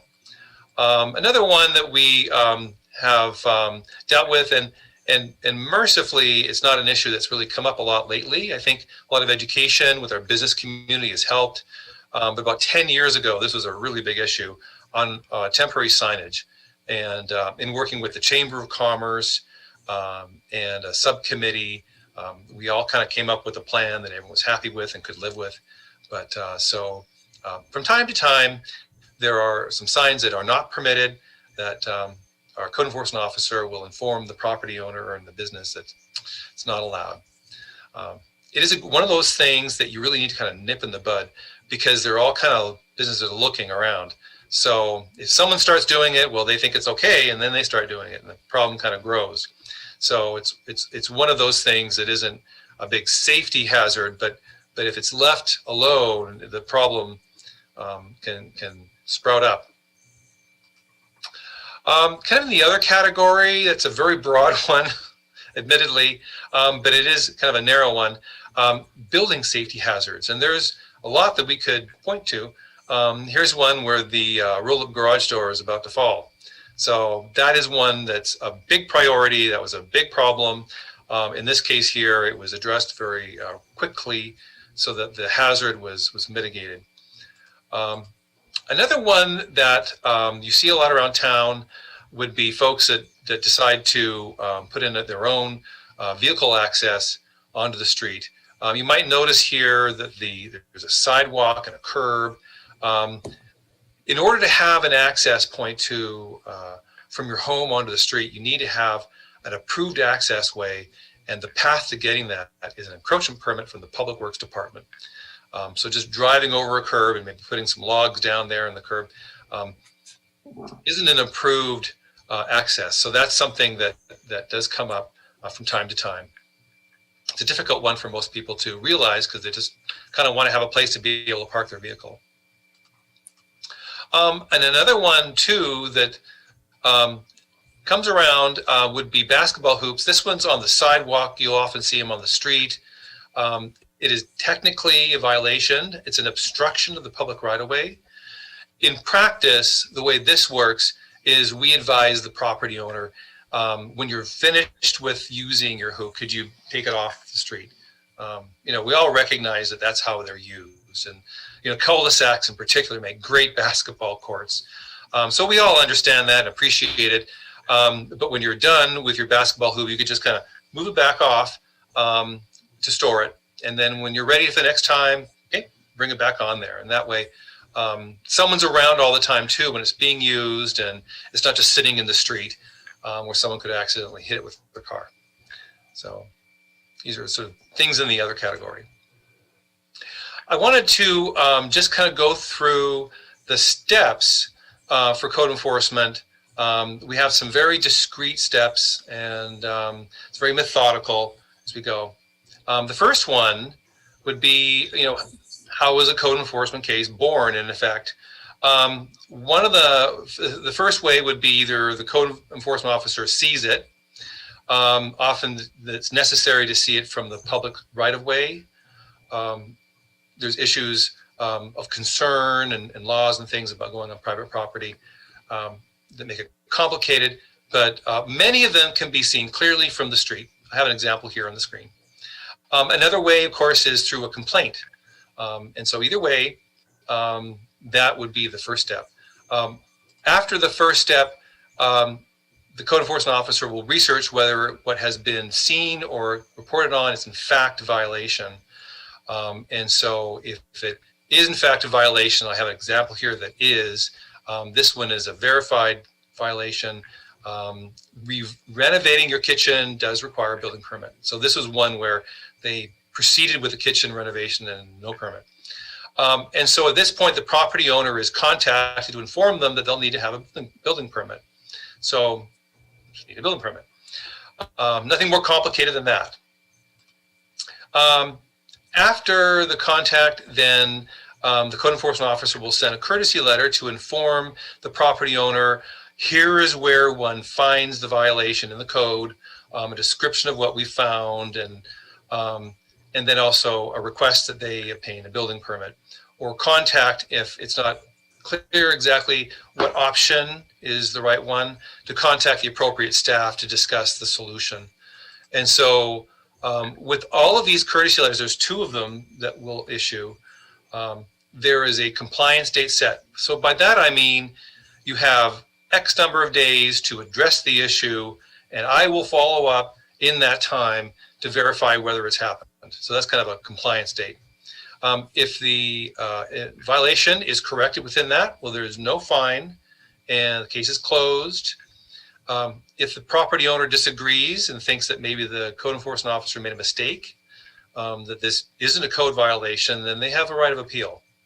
So it's a kind of full circle here. But in the course of working with the property owner, the policy we have calls for 2 courtesy letters. The code enforcement officer has discretion to extend compliance dates, maybe give another courtesy letter or more time. It really is based upon, like I mentioned at the very beginning, the needs and challenges of that particular property owner. You know, everybody, you know, we're living our lives. Many people, you know, at one point or another have difficulty. They need more time. They need some leniency. The code enforcement officer is very sensitive to that. And so in many cases, this is a stage here where, you know, the work is done and they try to work with people to gain that compliance before elevating the enforcement process. So, but this is a very discrete step. Beyond this one would be a citation process. So if the courtesy letters didn't work and the compliance dates are missed, you know, there isn't progress, the code enforcement officer has discretion to elevate this to citation. We have an ordinance in our municipal code that spells out the process. It does call for, much like the courtesy letters, there is a compliance date. Okay, you have a a citation. Here is the time in which we're expecting you to correct the violation. We'll check after that time. If there is no correction, then the ordinance calls for increasingly large fines until the violation is corrected. In this stage as well, the owner can appeal the violation as well. So there's a process to error that as well. If the violations, if there's 4 citations or more, in accordance with our citation ordinance, the enforcement can be elevated to the city attorney. And so the city attorney has their own host of legal remedies beyond our municipal code. I have 3 listed here from our city attorney, referring to criminal action, civil action, superior court, and small claims court. But before we get there, much like the other 2 steps, there'll be a conversation, there'll be a letter of informing the property owner that this has been elevated, the city attorney. There'll be dates that are set to compel and request compliance. So really, it's when those processes don't work is when it elevates further to more legal action. But that's all kind of part of the city attorney referral. I wanted to give you kind of a flavor of here's how those caseloads work with respect to how they are resolved. I'd mentioned that the majority of cases do manage to be solved at that first stage where it's a courtesy letter. And you can see here over the last 12 months, there have been 173 cases, and 76% or 131 of them were closed out with either first contact or a courtesy letter, perhaps 2 or more, but that's that process. No fines, it's voluntary compliance, it's how we like it. There is 17% or, I'm sorry, 10% or 17 cases that go to citation, so small, and then 8 go to city attorney. And I overlooked this, but I should point out too, 17% of the complaints that we receive are researched and found to be not violations. So that's perhaps an education for the folks that think something might be a violation. So that's kind of the way in which things have worked out for the last closed cases in the last 12 months. If we talk about, well, how long did we take to close out? I said they're closed out in the last 12 months. You know, they could be 5 years old. So if we look at how old these cases are that are closed out, we have 57% that take up to 6 months. Not too bad. Another 13% or 23 cases took 6 to 12 months, almost a year. And then we have 20 cases that took up to 2 years and 37 cases that are 2 or more years. So I've categorized the ones that are 1 year or longer as our long haulers. And when you think about a case and working with the property owner and following up and setting deadlines and inspecting and taking calls, and not only from neighbors who might be complaining it's perpetuated, but working with everybody. You know, when you're working with someone for 2 or more years, that is a lot of time. I get back to what makes a code enforcement officer successful is their record keeping ability. Well, keeping a record of everything you've said and worked with and documented for somebody for 2 or more years, even a year or more, that is a lot of work. And when you have one code enforcement officer managing 300 cases, and you've got a few cases that are taking a lot of time and record keeping, and it's a big expenditure of resources. So, and that's one of the things that I mentioned in the staff report is something we want to look at, because 30% of the cases consuming a lot of time that's very, very limited has consequences for the way in which we're able to address code enforcement.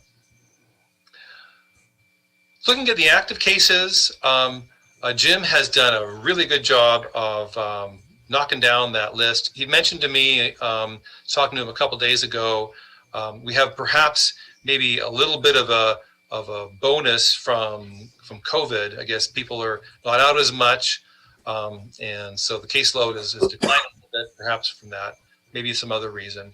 But we do have currently 80% of our cases are at that first stage where the courtesy letter or first contact.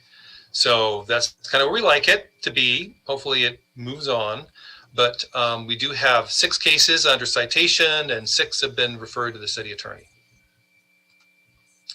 When we take a look and we break out those cases in terms of how old are they, how long they've been in the place, we do have quarter of them. It's almost like a quarter generally, but a quarter of them are up to 6 months. Okay.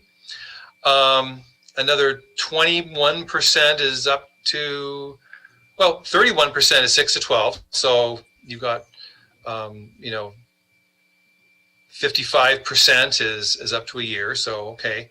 But then we have the long hauler cases is 45%. So that's, the cases that we've got left are maybe harder to solve, and that's why we have a higher percentage of older cases. And that, to me, spells need for really taking a look at them, examining them, maybe taking different approaches, bringing some other resources. It sort of begs the question in my mind. So that kind of takes me to my last slide. In terms of what might be my recommendation to you for how we manage code enforcement going forward in the future. I really do think it's important to maintain relationship with the community. Talking to Jim about this report, he was saying, that is a best practice in the field. So we're not alone with that. That's really, I think, recognized in the industry, in the field. That is how, the best way to work with people to get things solved is to maintain that relationship. I think that's probably intuitive to most. I think, as I've mentioned, looking at new approaches for the long haulers, both to diminish their numbers and duration. I think that's something that I don't have an answer for you now, but I think it's, marked there is, I think, is something that could be really helpful in improving the productivity and outcome for this position. The third item is something that the council has asked for, and I know our assistant city manager is working very diligently on key performance indicators. I know the draft ones that we have include some for code enforcement. I think that's a terrific way to be able to help stay in touch with the council and the community on here's how it's going. Here's how we're doing. And then the corollary for that would be, are we allocating our resources efficiently? And that's, I think, one of the real benefits that I know you'll agree with, you get from a key performance indicator. And then finally, I didn't go in the presentation on this, but it is discussed in the staff report, is we do have a code enforcement policy. So that helps, I think, fill in some of the gaps from the administrative citation ordinance, because it addresses steps that we have kind of before we get to that point. I know in Jim's opinion, it's been immensely useful. We have it posted on our website. It's referred to frequently, and it's been very, very useful. But it's much like our general plan, it's been with us a long time and has served us well. But I think it may be time to just take a look at it and see if that still reflects your priorities, and perhaps it needs refreshing. I know Jim felt that it wasn't necessary to remove it or wholesale change it, but probably a good time to be taking a look at it. And so with that, glad to answer any questions you have.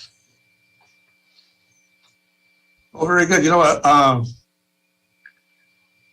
Insight I hadn't really considered in that depth before. Mr. King, thank you very much for the service you have done for the city.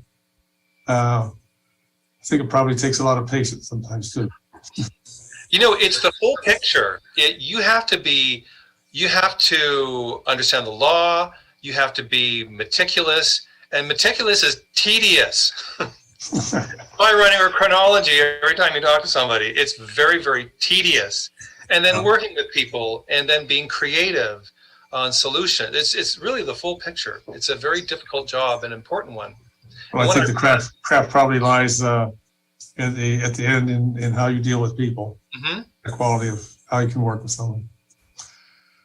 Questions from council? Oh, I should note for our meeting guidelines or requirements, it's 10 o'clock. We need to indicate whether we want to continue this or proceed with the meeting. I think we should continue it because. Thank you. I do too.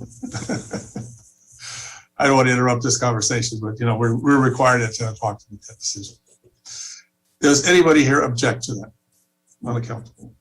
Nope, not hearing any. Let's continue. Thank you.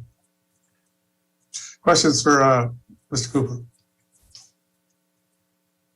I don't really have any questions. I have some suggestions, so I'll bring up my suggestions after everyone else asks questions.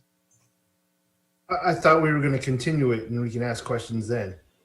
Or we're at questions point. Right? Yeah, we're continuing the dialogue. We aren't going to adjourn and go home. But we're not continuing it to the next meeting. We're going to continue. No, I'm sorry. Yeah, right. Continuing the discussion. Yes. Yeah, I don't have questions about the presentation, but I do have some input as far as next steps and so forth. So I'll bring that up after you guys. Any council member have any questions on this matter?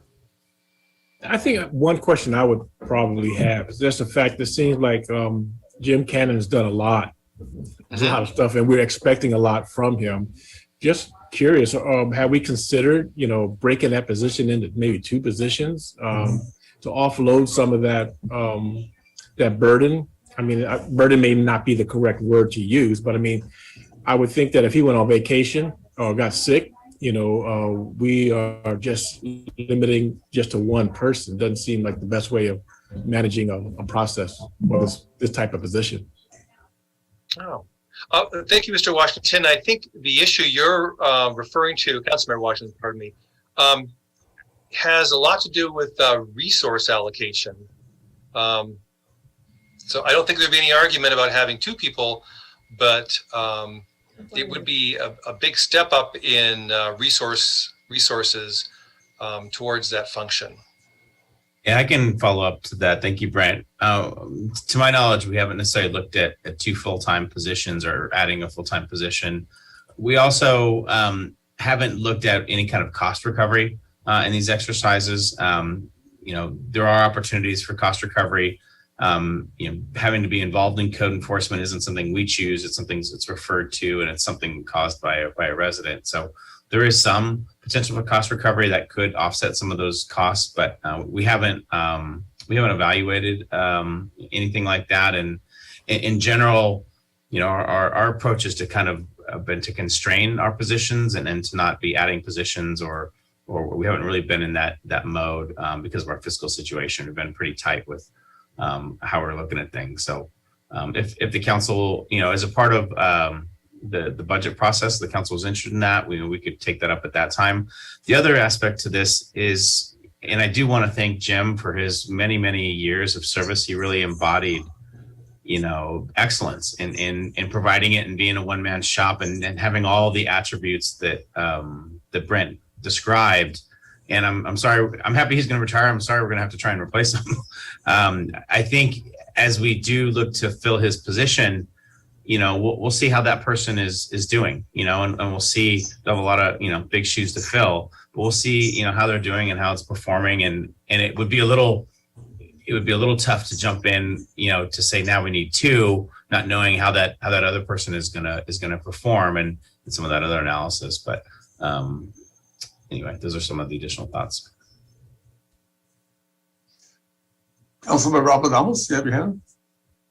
Yeah, I have a question. I'm not seeing very much enforcement authority in here. I saw that he can write administrative citations. Can you, am I wrong? Is there something more that he can do, or can you just speak to the enforcement authority for the code enforcement officer's position? Thank you, Councilmember Abadamas. The enforcement authority of the code enforcement officer itself is with the citation. That can come with a very hefty fine. It's $100 initially, and accelerates up to $500. I think where some of the collaboration can also help provide additional reach. There are oftentimes other agencies, perhaps like with the fire district, where one kind of violation with the city's ordinances may also be a fire code violation. And so there may be other opportunities which we've collaborated on where we bring in the fire district as well. And I know that there have been some situations where we've been able to work together to provide additional enforcement.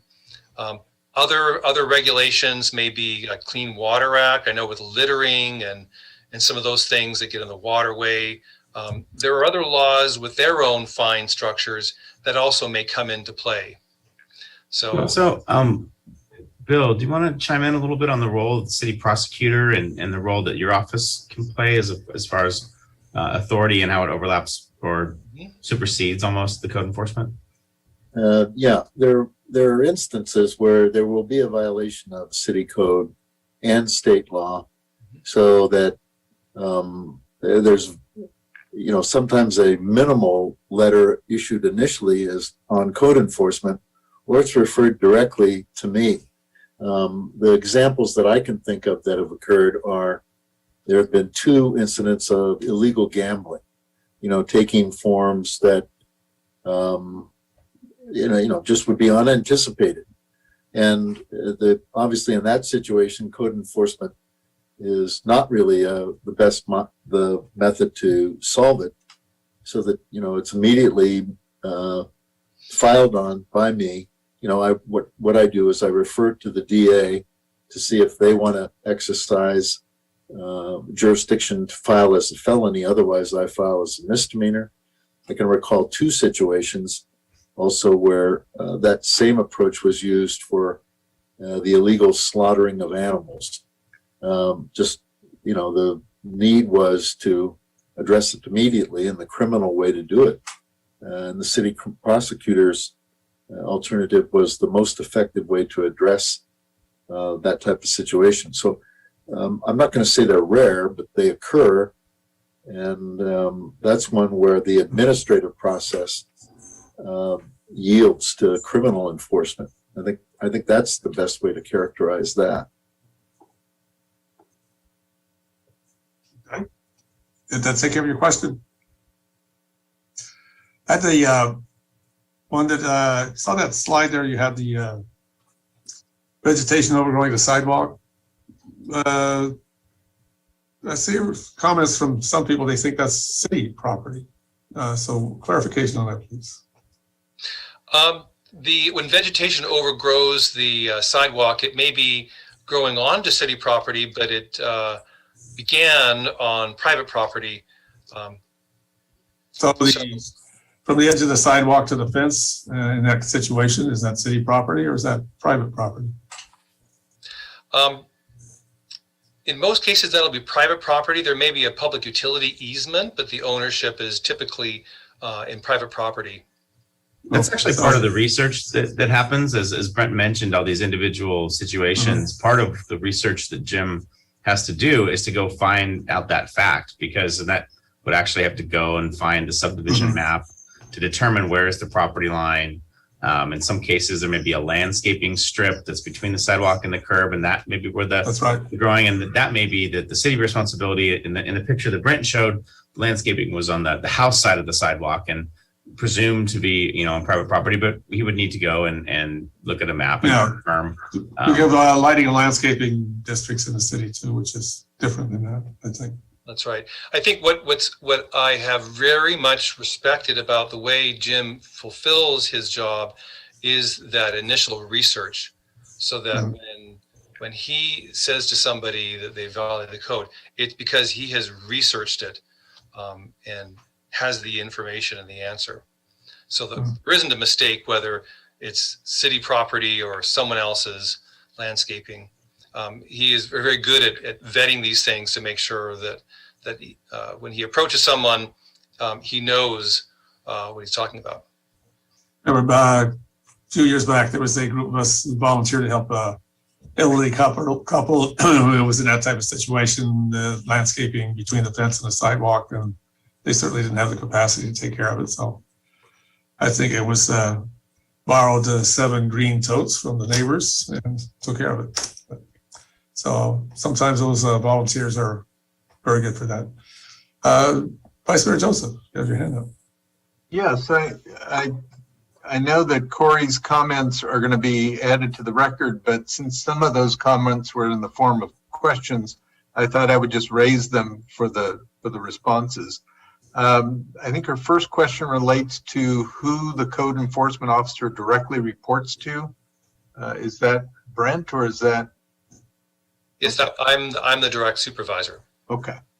And then her next question, I think, relates to who has access to the complaints, meaning, and you mentioned that we don't say who the original complainer is, but do we have enough security systems in place to make sure that that can't get out? It's what I think she's alluding to. So maybe you could discuss a little bit how that information is kept private. Well, we have a record-keeping software, and it's password protected and only available to staff. Okay. And then her final comment related to that courtesy letter that was in the staff report, and I tend to agree. She was suggesting that there ought to be personal contact initially, or in-person contact, and then the letter, and that the letter probably, as she says, be of a kind nature to begin with. And I would agree on that one, that letter, anything that comes from the city is going to be officious and intimidating to some extent. So maybe the first time around we could be nice and just say, oh, by the way, we observed this violation and here's the code and here's what you could do to clean it up and we'll get back to you in 10 days. Feel free to call me. The second letter, on the other hand, ought to be very officious and essentially say, look, you blew me off. Now let me remind you the authority of the city. And then after that, we can get into citations. So I would agree, maybe that first letter we could work on and make it look nicer, or a little less intimidating, because I think getting a letter from the city is, no matter how you say it, it's going to be intimidating.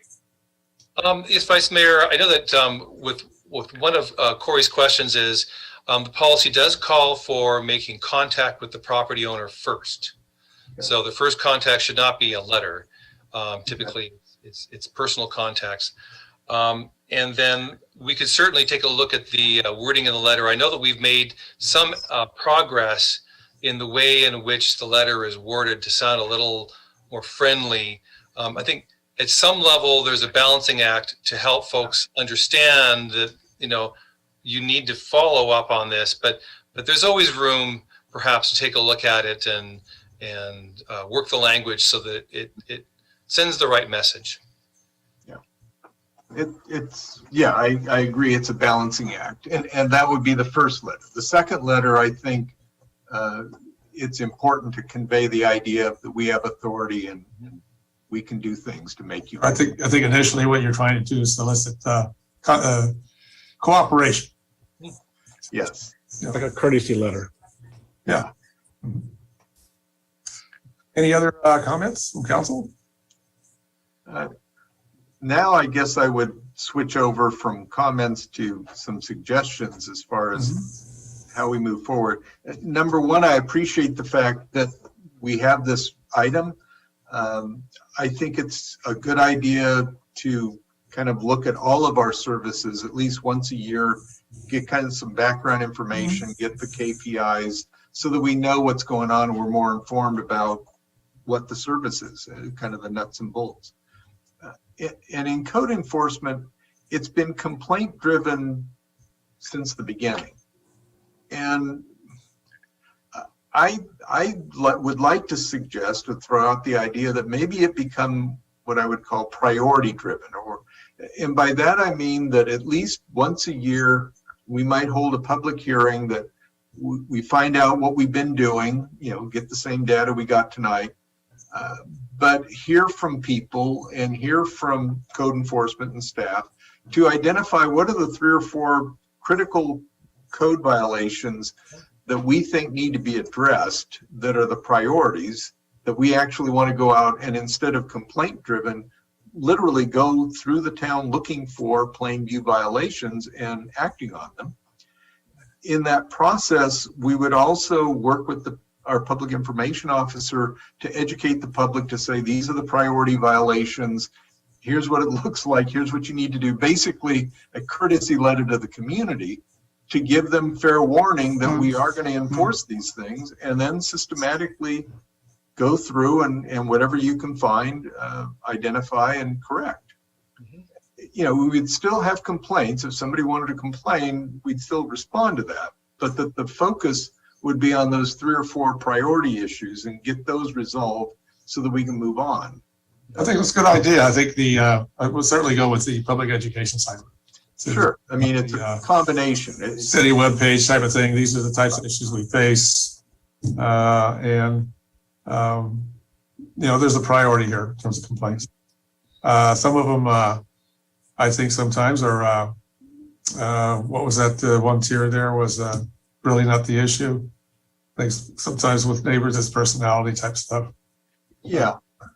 Clearly, you can't solve those, but there's the clear ones. I mean, what was the issue years ago? Vehicles parked on lawns. Mm-hmm.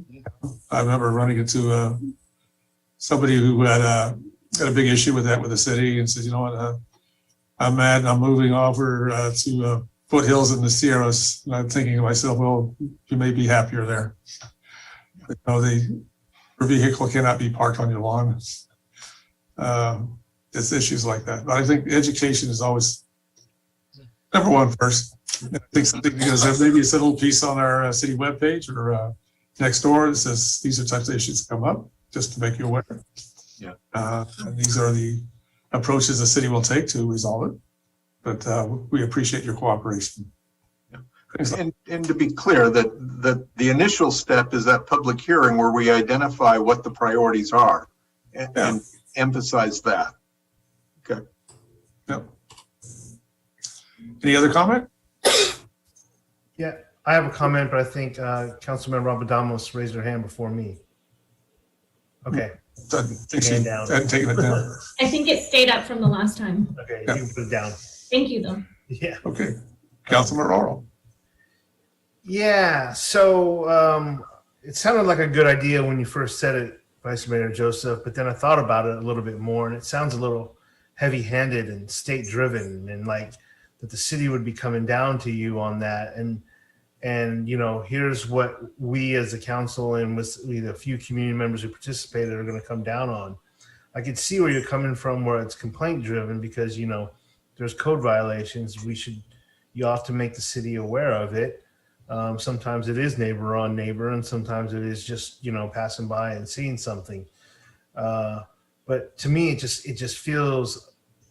I pause. I would probably have to think about it a little bit more. But like the priority part seems, I would think it would come up naturally through citizens. So if everybody's car is parked up on the lawn, and everybody's going to say we got to stop this, and we would hear enough about it, and there would be some natural complaints coming through. If we were to sit there and say, hey, you know what? We're going to remove all refrigerators from the front yard. Not that we have that many, but and that this was our campaign. It just feels very big government to me. And I'm not that kind of guy. I think you would have to do it sort of gingerly. And I would pause on that, or I would consider it given more, and would love to hear your thoughts of where this has been done before and how this has been done, and if it's a best practice that is touted at the League of California Cities or something like that. I don't know. Any other comment? In defense of the argument, though, yeah, I agree that it certainly shouldn't be the council saying, okay, this year we've decided to, beat up on all the refrigerators that are sitting around. My intent is to, try to do it in a more objective, impartial manner in which the priorities would be public health and safety, that we would want to focus on, what are the issues that we think are, endangering the lives of our residents based on the cases we've received, input from staff, input from the public. Just as you could do education after the fact, you could educate and inform the public beforehand. I just think the idea is that if we focus our resources on, a few key elements that we've all agreed upon are serious issues, we get the most bang for our buck in terms of our limited code enforcement time. And, I'm a little concerned over the years. I think if it's strictly complaint driven, you will get some neighbors, you get this constant, how come you're complaining? I can see, 20 cases down the road. In fact, I remember somebody got a complaint for one thing. He went around and identified 20 other locations in the city that had the same complaint. Why weren't we enforcing those? And I think we gave it to Jim and said, go enforce those too. But the point being that complaint driven has a tendency to kind of be hit and miss. And I think when we're balancing what's worse, a sense of, just I'm getting picked on versus, no, this is a citywide value. That's where I'm coming from. So. Yeah, well, I think I could see that. And I think where you were just talking about public health and safety is the word you use of the categories. We would need that data here because right now we're just breaking it down towards the violation categories of business license, unpermitted construction, zoning, neighborhood preservation, right? Which, the staff would have to go back and look at in the case that happened recently, there was a long-term violation that was based on, hoarding, right? Which is probably a mental health issue as much as it was a code violation issue. But that's not broken down in the data and we would have to understand that, right? And so could public health, could these just be violations of just, not doing construction, right? And that's the majority of them, right? Not necessarily, a public health thing. But if it is, then yeah, we should probably move towards that, but we would need that data. Right. Well, I think the one, excuse me if I said, but might add to your point, Councilmember Orley, I think the one that probably is more community preservation, neighborhood preservation. I mean, that's very more subjective than it is objective. Public, obviously, everything. Construction without permit is pretty clear, straightforward. I think the more difficult one it gets on, as you pointed out, neighbors and neighbors, those neighborhood preservation issues. How do you define that? Yeah. One suggestion I have on this dialogue would be we can fold this conversation into our interview process. We're going to be looking to replace Jim after he retires, and that will involve interviews of candidates. Hopefully, all good candidates, experienced candidates, and this philosophical question might be an interesting thing to pose to the candidates. You have good idea. A traditional complaint-driven sort of process. You have a more program-specific process, and have them think about it, evaluate it, and then certainly whoever we would bring on as Jim's successor, we would want their opinion. We want their perspective on this conversation, and certainly data. I would think would also be important, and not needing to make any decision on that particular idea or anything tonight. Okay. Anything further with this one? Are we ready to move on? I think that's all we had, Mayor. Okay. Thank you. No action on this item. Correct. Okay. Very good. Okay, we'll move on to management staff oral reports. Thank you, Mayor. Given the time, we're going to postpone some of our updates. I do have a couple of updates for the council, but first I want to bring in Chief Ortiz, who had a couple of thoughts on today's turn of events. Good evening, Mayor and Council. I'll be quick. I just want to speak a little bit on today's events based on what happened with Minnesota. We know in Minnesota there was an investigation and a lot of evidence gathered by law enforcement folks that was presented to the prosecutor over there. The prosecutor valued that evidence and made a charging decision and prosecuted the case, presented it to a jury. The jury weighed that case and all the defenses, and they came back with a guilty verdict. That's the system. To be clear, American Canyon officers are still here. They're here today. They'll be here tomorrow. They're not changing the way they serve. There's so many extreme louds on both ends of some kind of divide on social media, especially very loud extremes, and a lot of misinformation going on there about, officers are going to stop working, or they're going to have a chip on their shoulder and look for revenge, or other silly postings like that. And I just want to be clear, your American Canyon officers are, they're going to be here. They partner with the community. They partner with the business community. They appreciate the incredible amount of support this community gives them, and they will continue to do that. The system did what it's supposed to do, and that's good to see that it's working. But your officers are very appreciative, very happy to work here at American Canyon, very appreciative of the support that they enjoy here. Before anything happened in Minnesota, sheriff's deputies, American Canyon officers seek out in excess of the minimum training and always look to get the best training available to put the best professional service to the members we serve. And that was before, during, and certainly after. And that's not going to change. I just want to be clear that there's no anger in any way, shape, or form. Your officers are very appreciative of our residents and our businesses, and we trust that the system works like it's supposed to, and it did in this case. And we'll be here serving proudly. Well, thank you, Chief. Chief Ortiz, reciprocating also the community values, the police officer service we have in American Canyon. I've always told folks that are very approachable. They come with the highest regard, and the quality of service they deliver is absolutely first rate. So thank you. Appreciate you. Yep, we want that approachability to continue, Mayor. And we hope people understand it's welcome. We appreciate it.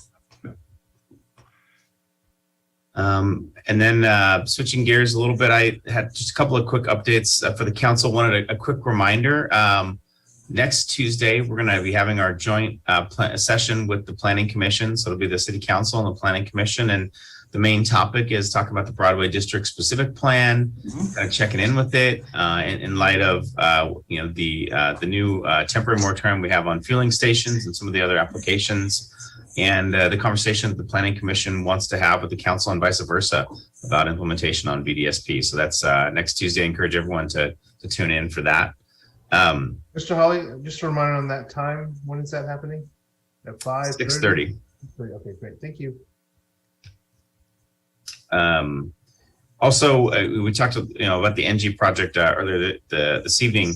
The city has submitted a presentation proposal to both the California League of Cities annual conference and the ICMA annual conference for that particular project around the areas of sustainability, resiliency during the pandemic. And so we, along with a couple of partnering cities here in this area, have submitted proposals to be speakers at those conventions. So we'll let you know if we're actually accepted, but we're really proud of the work that was done with the team and trying to get some recognition for American Canyon.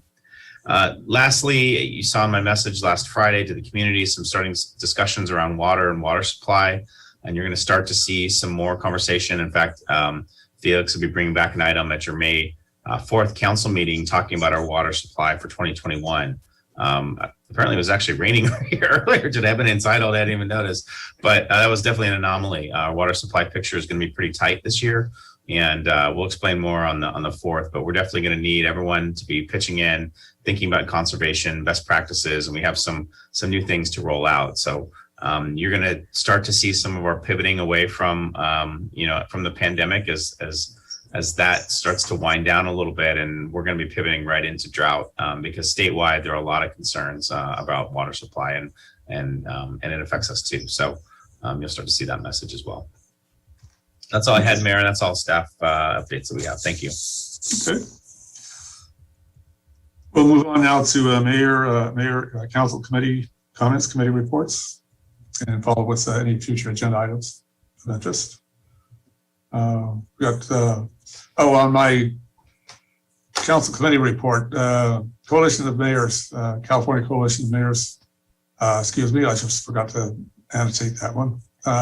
Conversation was basically around all the economic recovery funds that are available, and the fact that the cities in California, all of them, 73% are small cities, and the big 13 seem to have access to all the funds. So that was a complaint. I think there's an interest in getting together with some sort of a presentation, a demand from Sacramento that there's equity should be the watchword for all of this stuff, and that I think probably there will be some form of a coalition effort to make that move forward. Well, one moment, I'll just add had an opportunity to meet with Mayor Jeff Ellsworth of St. Helena, and the subject is electric tractors. We got a presentation on electric fleet tonight. So May 15th, we're working on a presentation from a vendor who we may be able to attract to American Canyon. Gave Mayor Ellsworth a tour of Green Island Road, thing where that might be able to happen.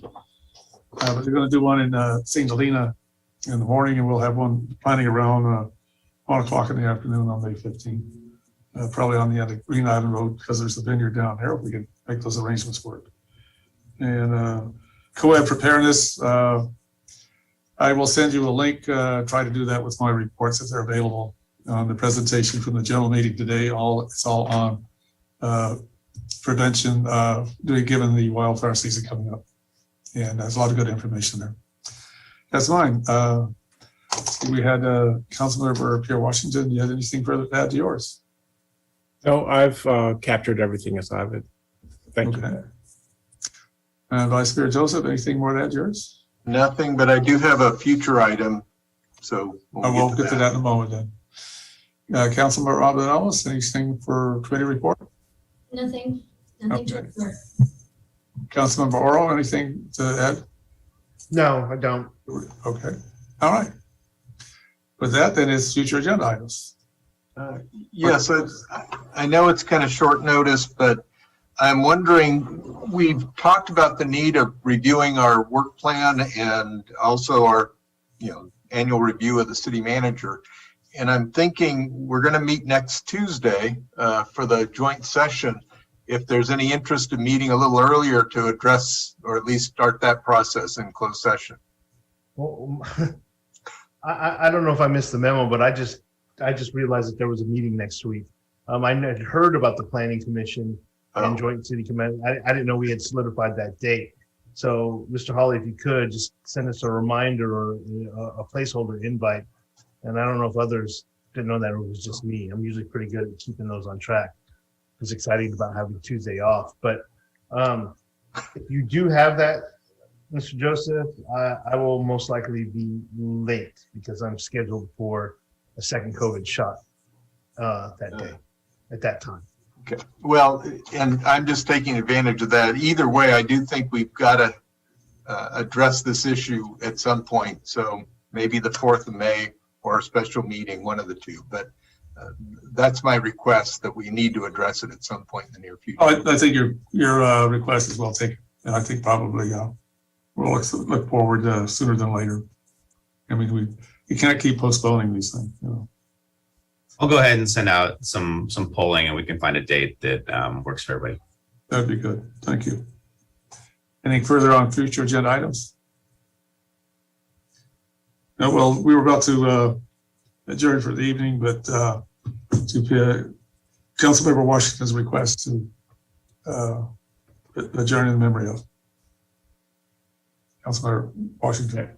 And if you don't mind, I'll just do a quick prayer for today. I just ask, merciful Father, you are the knower of all. We thank you for your continuous unconditional love for each and every one of us. I lift up to you today's verdict and ask that you be glorified through that decision for all of us to see as an opportunity for hope. In your name, amen. Thank you. Thank you. Thank you. That being said, we completed our work for this evening. We are adjourned. Thank you. Good night, everyone.